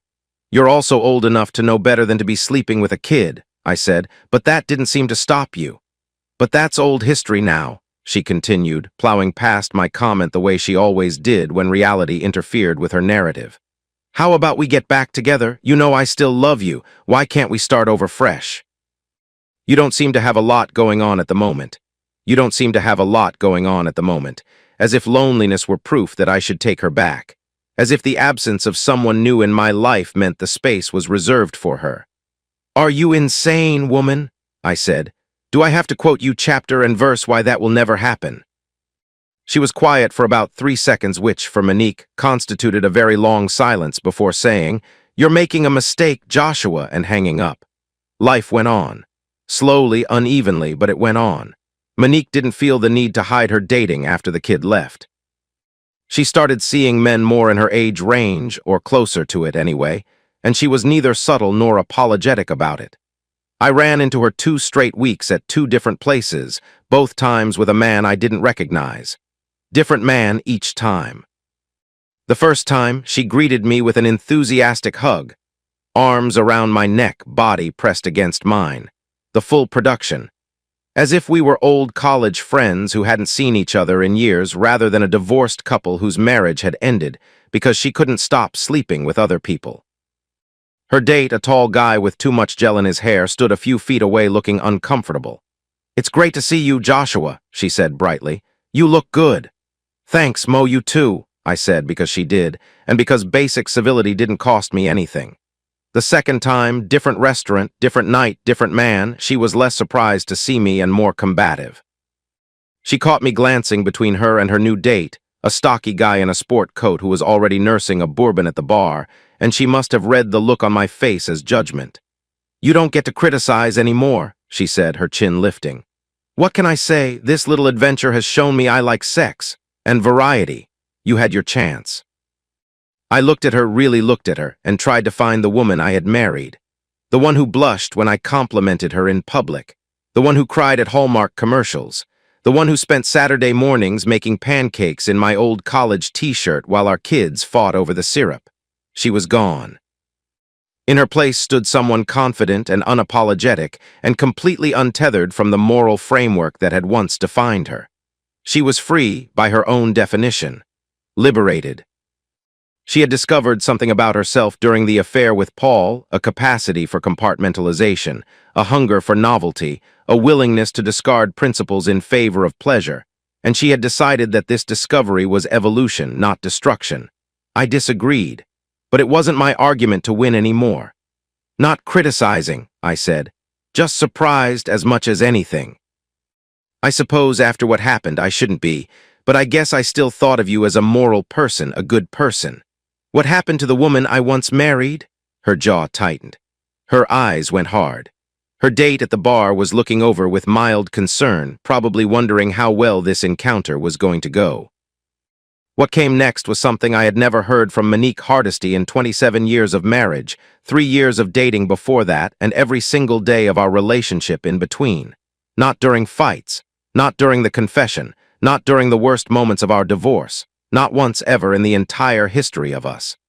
"Screw you, Joshua," she said. The word she actually used wasn't screw. It was the other one, the one she had lectured me about using during the worst night of my life. The one she said she hated. The one that, coming from her mouth for the first time in all the years I'd known her, landed with the force of a door slamming shut on the last room in a house I used to live in. I stood there for a moment, let it settle. "Not in this lifetime," I said quietly. "Ever again?" She turned on her heel and stalked back to where her date was waiting.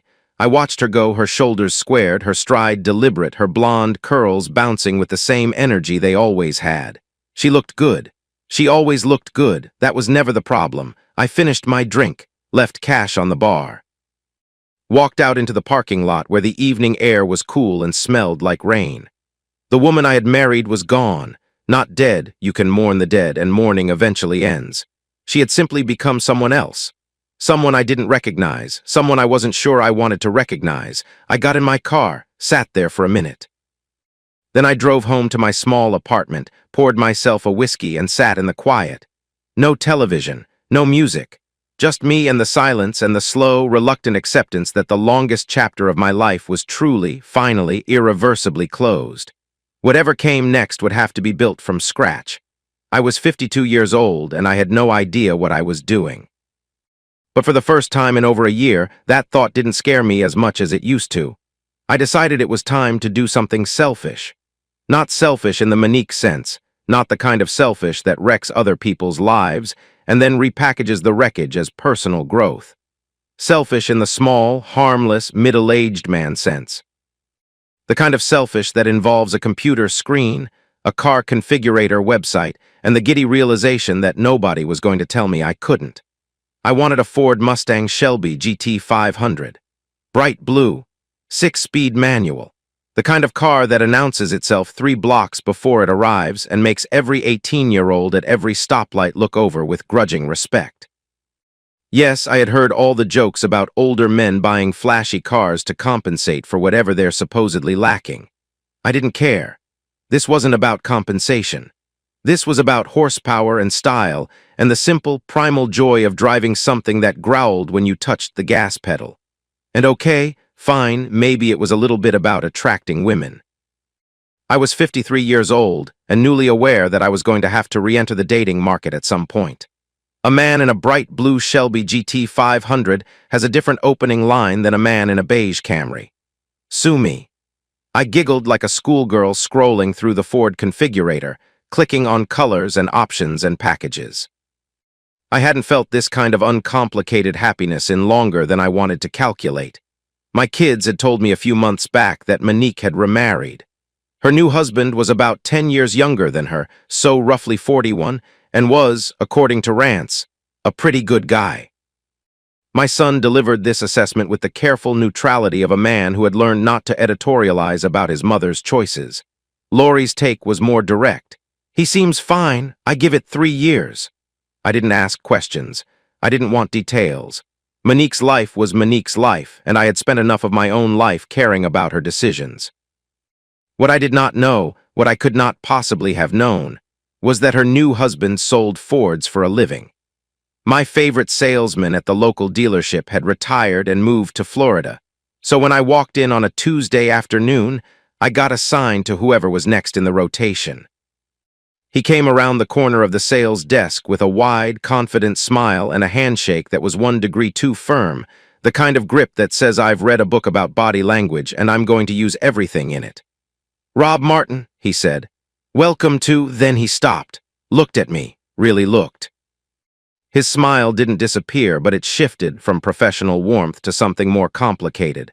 Recognition mixed with calculation mixed with what I can only describe as amusement. "I already know who you are," he said. "You're my wife's first husband, Joshua Hardesty."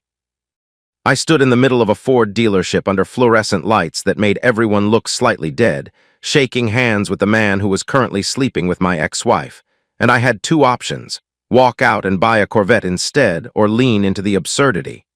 I leaned in. "Hey, if this is going to be too weird for you, I can get you somebody else," Rob offered. To his credit, the offer seemed genuine. "Nah, we're good," I said, "unless you're going to ask me to take her back or something." I delivered it with a chuckle, broad enough to make clear I was kidding, pointed enough to establish that I was not going to be the uncomfortable one in this conversation. Rob blinked, processed, then chuckled back. "Not a chance of that," he said. "Good. Then let's look at Mustangs." I had already walked the lot before coming inside, so I knew there were 4 Mustangs on the ground. One of them was a 6-speed. That was the one I wanted. "Let's take the black one with the stick for a spin," I said.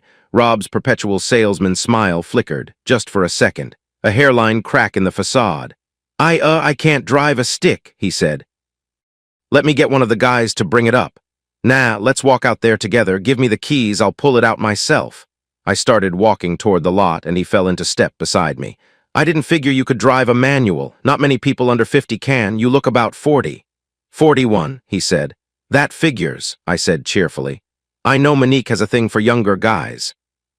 His jaw tightened almost imperceptibly. "Almost. I guess that would make me 10 years younger than you," he said, recovering. "Monique told me you two were the same age."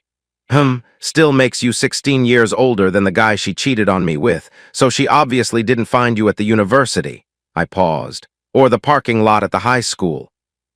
Rob didn't look quite as full of himself as we climbed into the black Mustang. I turned the key. The engine caught with a sound that went straight through my chest and settled somewhere near my heart. Deep, throaty, alive, I pulled out of the parking spot, shifted into second, and headed toward the main road. "She's a beauty," I said as we merged into traffic. "Moves really well." "Yeah, she still is hot," Rob agreed, nodding. And she really is something in bed, too. Best I've ever had. I can't believe you divorced her over a little sex. It had nothing to do with you, bud. I downshifted into a turn, letting the engine bark. I was actually talking about the car, Rob.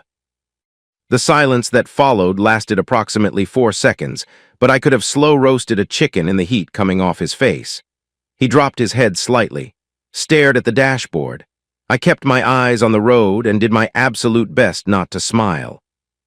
As long as we're going to go there, I said, keeping my voice as even as I could manage.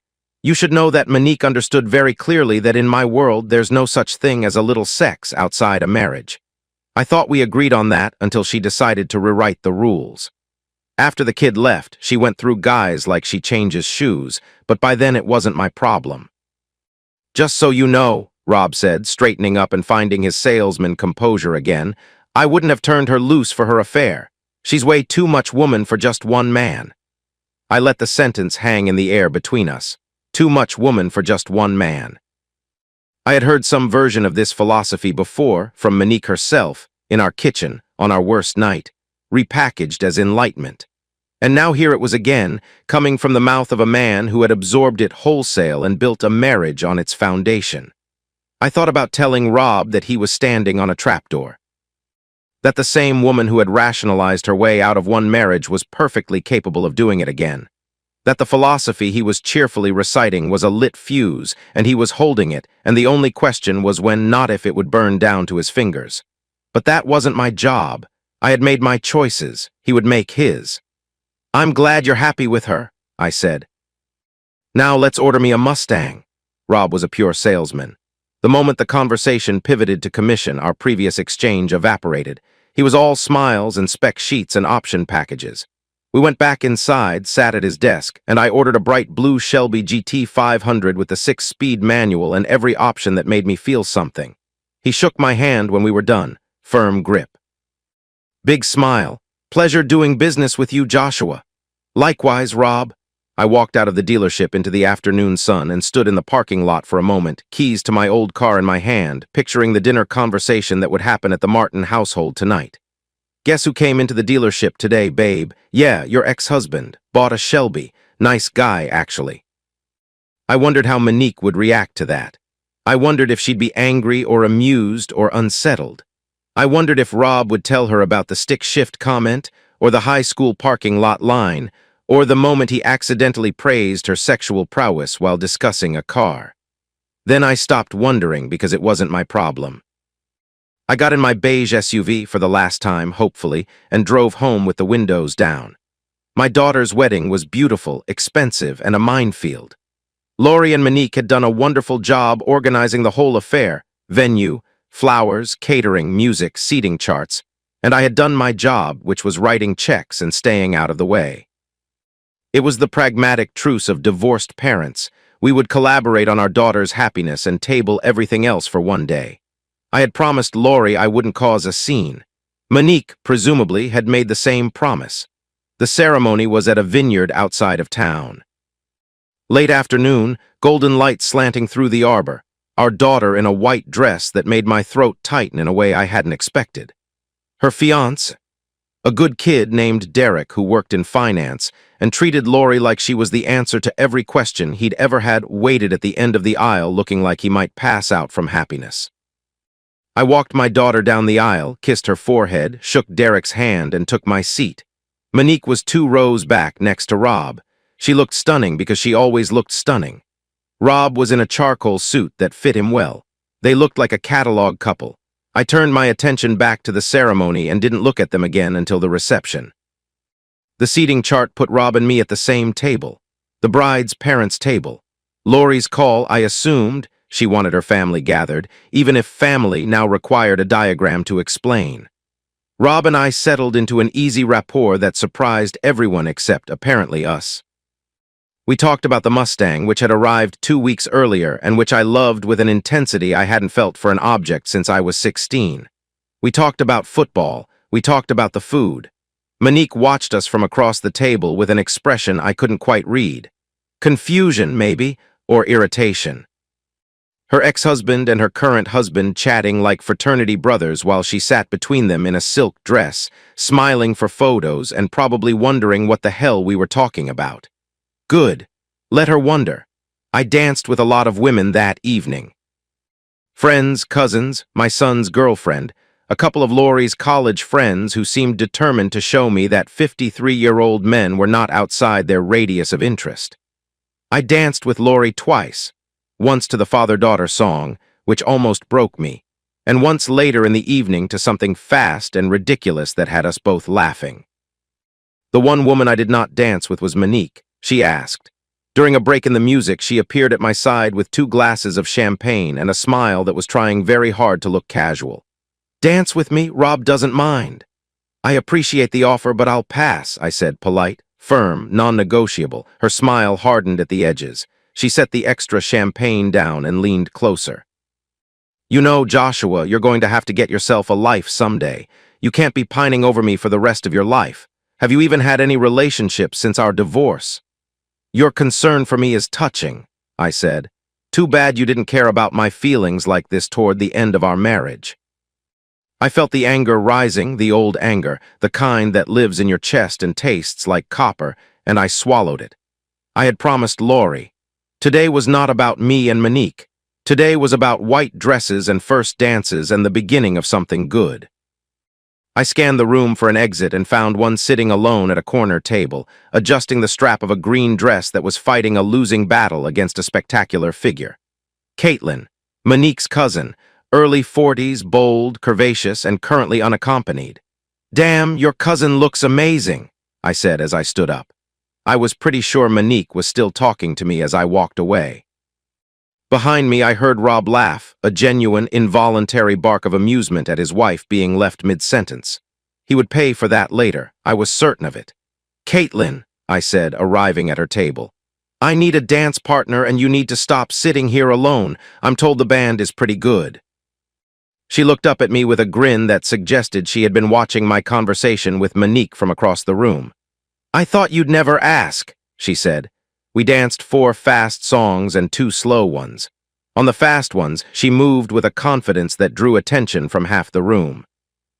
On the slow ones, she pressed herself against me, chest to chest, hip to hip, her arms draped around my neck, with a deliberateness that left no ambiguity about her intentions. I felt her warmth through both layers of our clothing. She felt me respond to that warmth, and she didn't pull away. Your ex-wife is staring at us, she whispered during the second slow dance. Let her, I whispered back. We left the reception together around midnight. I drove her to my apartment in the blue Mustang. The details of what happened after we walked through my door are between us, but I will say this. I woke up the next morning feeling like a different person, not healed, not fixed, but alive in a way I hadn't been in a very long time. The morning after brunch was held at a hotel restaurant near the Vineyard. Caitlin and I walked in together, her arm linked through mine, both of us slightly underdressed and slightly over-caffeinated. Monique was already seated. She saw us come in.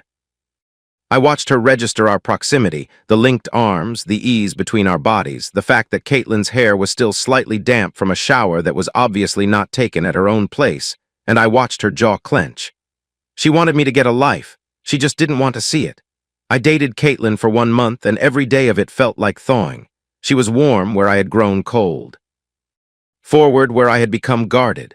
She laughed easily and loudly, and she touched me constantly, a hand on my arm during dinner, her fingers laced through mine during a movie, her palm flat on my chest while she told me a story about something ridiculous that happened at her office. She was physically present in a way that reminded me what it felt like to be wanted without an agenda. We went to dinners. We went to movies.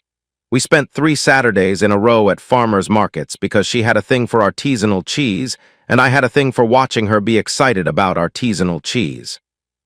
One Sunday morning, she made omelets in my kitchen wearing my old college t-shirt, and the sight of it, a woman in my shirt at my stove, hit me so hard I had to turn away for a second and pretend to look for the coffee filters. It wasn't love. Not yet. But it was something close to the on-ramp. Then, exactly 1 month in, she called me on a Tuesday evening. Her voice was different, careful, measured, the voice of someone who has rehearsed what they're about to say. Josh, I need to tell you something and I need you to hear me out. My stomach dropped. The last time a woman opened a conversation with that particular construction, I ended up divorced. We can't keep seeing each other, she said. It's the family. Monique has been working the phones. Her mother called my mother called me. Apparently me dating you is creating division in the family. Those were the words used. Monique is controlling who I date now, I said. We're divorced. She's remarried. What possible stake does she have in who I spend time with? You know the answer to that, Josh. It's not about logic.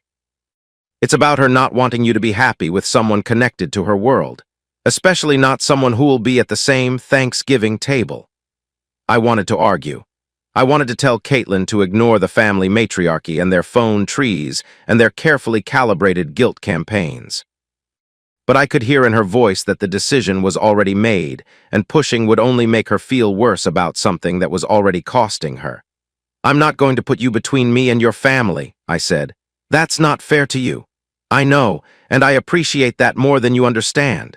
She paused. But I want to do something for you before we end this. I have 2 friends, good friends, single, smart, attractive, and I want to introduce you to both of them. If they're such good friends, how come I never met them before? I asked. Because they're such good friends, she said, and I could hear the grin. I might have let you meet them after a few years. Despite everything, I laughed.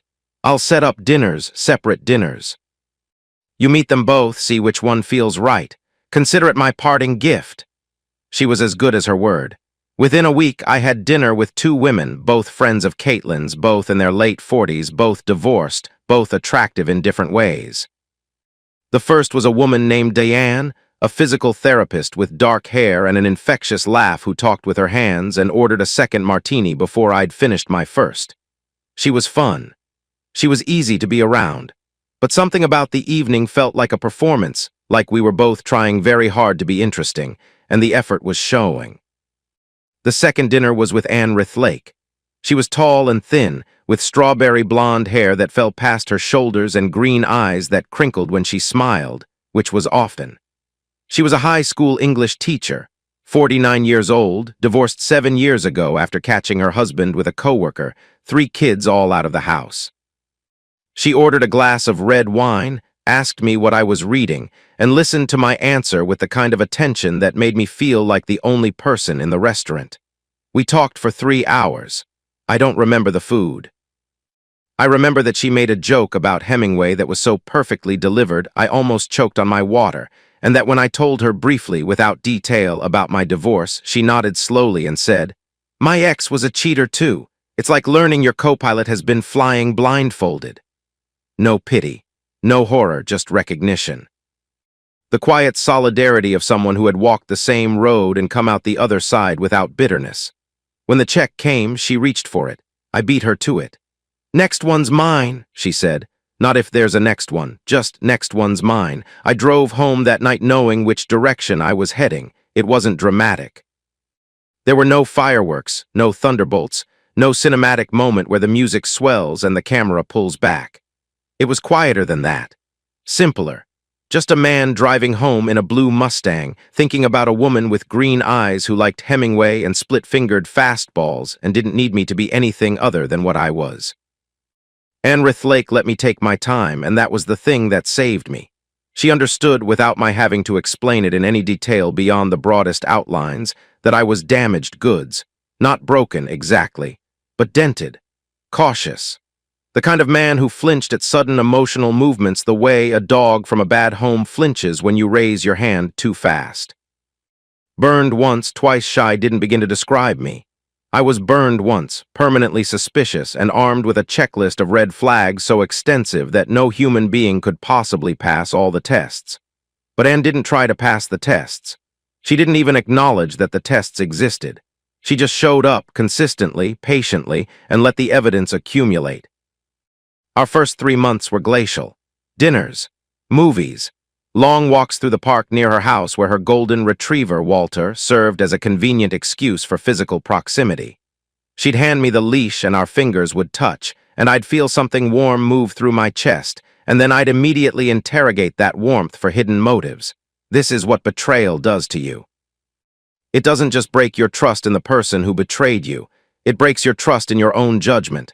I had loved Monique completely and been completely wrong. What made me think I could get it right a second time? Anne never pressured me for an answer to that question. She just kept showing up. 4 months in, we were at her kitchen table grading papers together. She had a stack of sophomore essays on the Great Gatsby. I had brought my laptop to keep her company.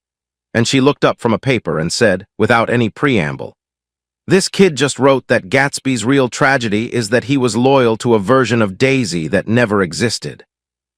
Isn't that annoyingly insightful for a 15-year-old? I looked at her across the table, reading glasses pushed up on her forehead, red pen in hand, a smudge of ink on her thumb, and something shifted. Not a thunderclap, more like a lock clicking open, quietly, almost imperceptibly. "Yeah," I said, "that kid might be onto something." She held my gaze for a moment, then smiled. Then went back to grading. She didn't know it, but that was the night I stopped checking her for red flags. 6 months in, I stayed the night at her place for the first time. 8 months in, she stayed at mine. A year in, I met her kids, 2 daughters and a son, all in their 20s, all wary at first and warm by the end of dinner. She met Lori and Rance, and by some miracle of emotional intelligence, she managed to be friendly without trying to replace anyone. Lori liked her immediately. Rance took longer, but by the second meeting he was asking her opinion on fantasy football lineups, which in Rance's world was the equivalent of a blood oath. We argued sometimes. About politics, about movies, about whose turn it was to cook. She had a stubborn streak that rivaled mine, and when she disagreed with me, she said so, clearly, directly, without games or manipulation or the weaponized silence I had become accustomed to in the last years of my first marriage. We would argue, reach a resolution or agree to disagree, and then move on.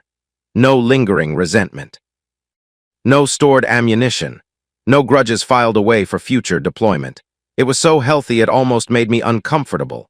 Somewhere around the 18-month mark, I couldn't pin it to a specific day, the way you can't pin the moment winter becomes spring, I realized that my feelings for Monique had changed. Not disappeared. Changed. The sharp, jagged pain that had lived in my chest for years had dulled into something softer and more distant, like a scar that only aches when the weather shifts. I could think about her without anger. I could hear her name without flinching. I could remember the good years, and there had been many good years, without those memories being poisoned by what came after. As my love for Anne grew, my love for Monique gradually melted away. This was something I would never have figured possible in those first terrible months after the confession, when it seemed like the wound would be permanent, and the woman who made it would occupy my thoughts forever. Anne didn't replace Monique. She didn't overwrite her. She simply proved that there was more than one way to be loved, and that the second time could be different without being less. We got married on a Saturday in October, 2 years and 3 months after our first dinner. Small ceremony, close family and friends. Her backyard, strung with white lights, Walter the golden retriever serving as an unofficial ring bearer after he stole the ring box from the best man's pocket during the rehearsal. No drama, no undercurrents. No ex-husbands at the table, no cousins with complicated loyalties, no dance cards with hidden meanings. Just 2 people in their mid-50s, standing in a backyard, choosing each other with open eyes. Anne wore a simple cream dress. I wore a dark blue suit. Lori cried. Rance shook my hand and said, "Good choice, Dad." Anne's oldest daughter gave a toast that was funny and warm and only slightly embarrassing. When it was over and the guests had gone and we were sitting on her back porch, our back porch now, with Walter asleep at our feet and the white lights glowing above us, Anne leaned into my shoulder and said something I will carry with me for the rest of my life. "I'm glad they broke us first," she said quietly, "because we know what this is worth." I put my arm around her. Kissed the top of her head, listened to the crickets and the sound of Walter dreaming about whatever golden retrievers dream about. The quiet didn't bother me anymore. For the first time in years, silence wasn't the absence of something. It was the presence of peace. It was a quiet Friday evening, the kind that Anne and I had gotten very good at. She was in the kitchen finishing a batch of her grandmother's chili recipe, the one that used dark beer and took 3 hours and made the whole house smell like cumin and warmth. I was in the living room with my feet up, Walter sprawled across my lap like a 70-pound heating blanket, half watching a college basketball game that neither team seemed particularly interested in winning. A glass of tequila sat on the side table, untouched. The white lights from the back porch filtered through the sliding door, casting a soft glow across the room. This was our Friday. Every Friday. No drama, no undercurrents, no tactical silences or loaded glances or conversations that were really negotiations. Just chili and basketball and a dog who snored. I had gotten very comfortable with boring. Boring was the most underrated state of existence on the planet. My phone buzzed on the side table at 8:47 p.m. Rance's name on the screen. My son didn't usually call on Friday nights. He was 27 now, living in the city, working in tech, and his Friday evenings were generally spent at bars or restaurants or his girlfriend's apartment, not calling his old man. An unexpected call from your adult child on a Friday night is never about good news. Nobody calls to say, "Hey, Dad, just wanted to let you know everything is great." "Hey, son, what's up?" "Hey, Dad." His voice was tight, controlled, the voice of someone who had already processed one layer of whatever he was about to tell me and was working on the second. "I need to tell you something about Mom." I scratched Walter behind the ears. The dog shifted in my lap and sighed contentedly. "Okay," I said. "She's in the emergency room. Rob, he hit her. Apparently she's got a black eye and he knocked a tooth out." I let the information settle, waited for some emotional response, shock, anger, sadness, something. What arrived instead was a dull, unsurprised recognition. The feeling of watching a forecast you made years ago finally come true. "He caught her cheating on him, didn't he?" I said, silence on Rance's end. "Then, well, yeah, Dad, but you didn't beat her when you caught her." "Maybe that just proves he's smarter than me," I said. "Dad, that's cold." "Maybe, but here's the thing, Rance, I handled it my way. I divorced her. Rob told me once to my face that he wouldn't have divorced her for cheating on him." I paused, let the irony sharpen itself. Turns out he was telling the truth. He didn't divorce her, he hit her instead. Different response, same problem. "Still, she's hurt. She was your wife for 27 years, Rance said. "Past tense, son, she was my wife. Now she's his wife and his problem. I'm sorry she's hurt. I don't wish violence on anyone, especially not the mother of my children, but I can't pretend to be surprised." I could hear Rance breathing on the other end. Processing. He had come a long way since that first phone call years ago when he couldn't bring himself to believe his mother was capable of infidelity.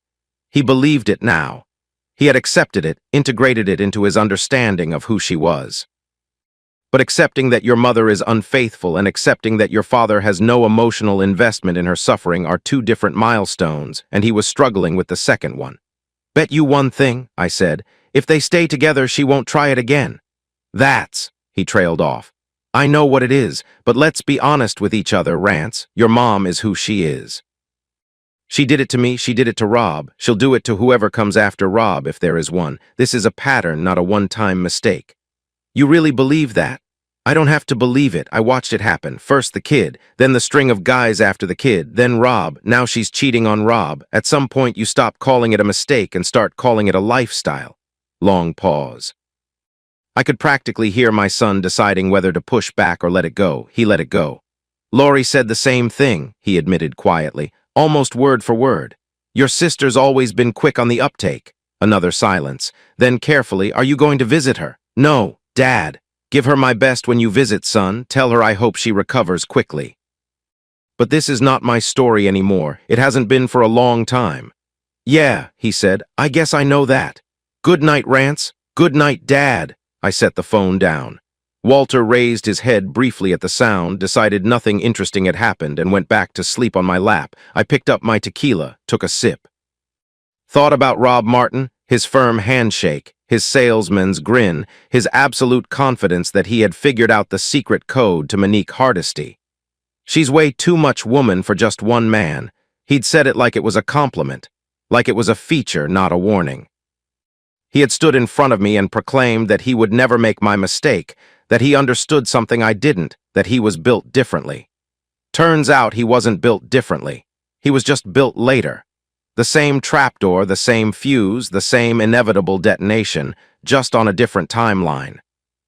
The only difference between Rob and me was that when the bomb went off, I walked away and he swung.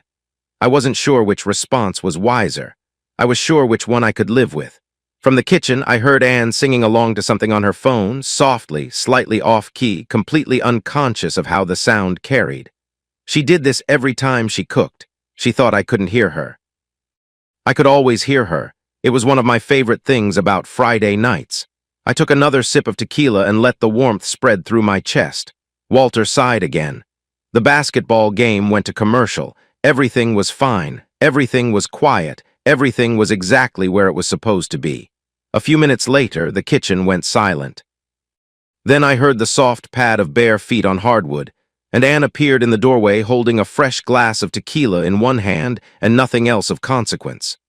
She was wearing a tight, short wife beater, white cotton, thin enough that the overhead light turned it nearly transparent, and a pair of cotton shorts that barely qualified. Her strawberry blonde hair was down, still slightly damp from a shower she must have taken while the chili simmered.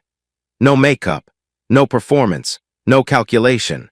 She wasn't deploying her body as a strategy or trying to win an argument or negotiate the terms of a relationship. She was just a woman who had finished cooking, cleaned up, changed into something comfortable, and come to find her husband. The simplicity of it, the total absence of agenda, was the most attractive thing I had ever seen. "Scoot the dog," she said. I nudged Walter off my lap. He slid to the floor with the boneless grace of a creature who had no dignity left to protect, circled twice, and collapsed on the rug. Anne handed me the fresh glass, took the empty one, set it on the side table, and settled onto my lap. She straddled my hips casually, the way she did when she wanted to talk face to face or when she wanted to not talk at all. Her weight was warm and familiar, her arms draped around my neck. She smelled like cumin and shampoo. "Who was on the phone?" she asked. "That was my son, letting me know Monique's having some marital problems." "Ah." A single syllable loaded with understanding and zero curiosity. Anne knew enough about my first marriage to fill in the blanks. She didn't need the details. She didn't want the details. She had made that clear early in our relationship. Your past is yours, and I don't need to audit it. I just need to know you're here now. I told him I wasn't interested, I said. Good. She settled closer. Her forehead touched mine. I could feel her breath on my lips. Her green eyes were inches from mine, warm, steady, present. No secrets behind them, no hidden compartments. No second man in a blue house on a quiet street who she visited on Wednesday lunches. Just Anne, just here, just us. I put my hands on her waist and pulled her a fraction closer. She smiled, not the calculated smile of a woman making a play, but the easy, unguarded smile of a woman sitting on the lap of a man she loved in a house that felt like home. Walter groaned in his sleep from the floor. The white lights on the porch glowed softly through the glass door. Somewhere in the distance, a neighbor's sprinkler kicked on with a rhythmic ticking sound, and from the kitchen the chilly smell drifted through the house and mixed with the tequila warmth in my chest. Anne kissed me, slow, unhurried, the kind of kiss that has nowhere to be and no point to prove. I kissed her back. And somewhere between the tequila and the white lights, and the dog snoring on the floor, and the woman on my lap who had taught me that love could be simple if you let it, somewhere in that ordinary, unremarkable, perfectly boring Friday evening, I realized something that I probably should have realized a long time ago, but that had taken me the better part of 5 years and one ruined marriage, and one wrecked heart, and one bright blue Mustang, and one very patient woman to finally understand. Life didn't turn out too badly for me after all.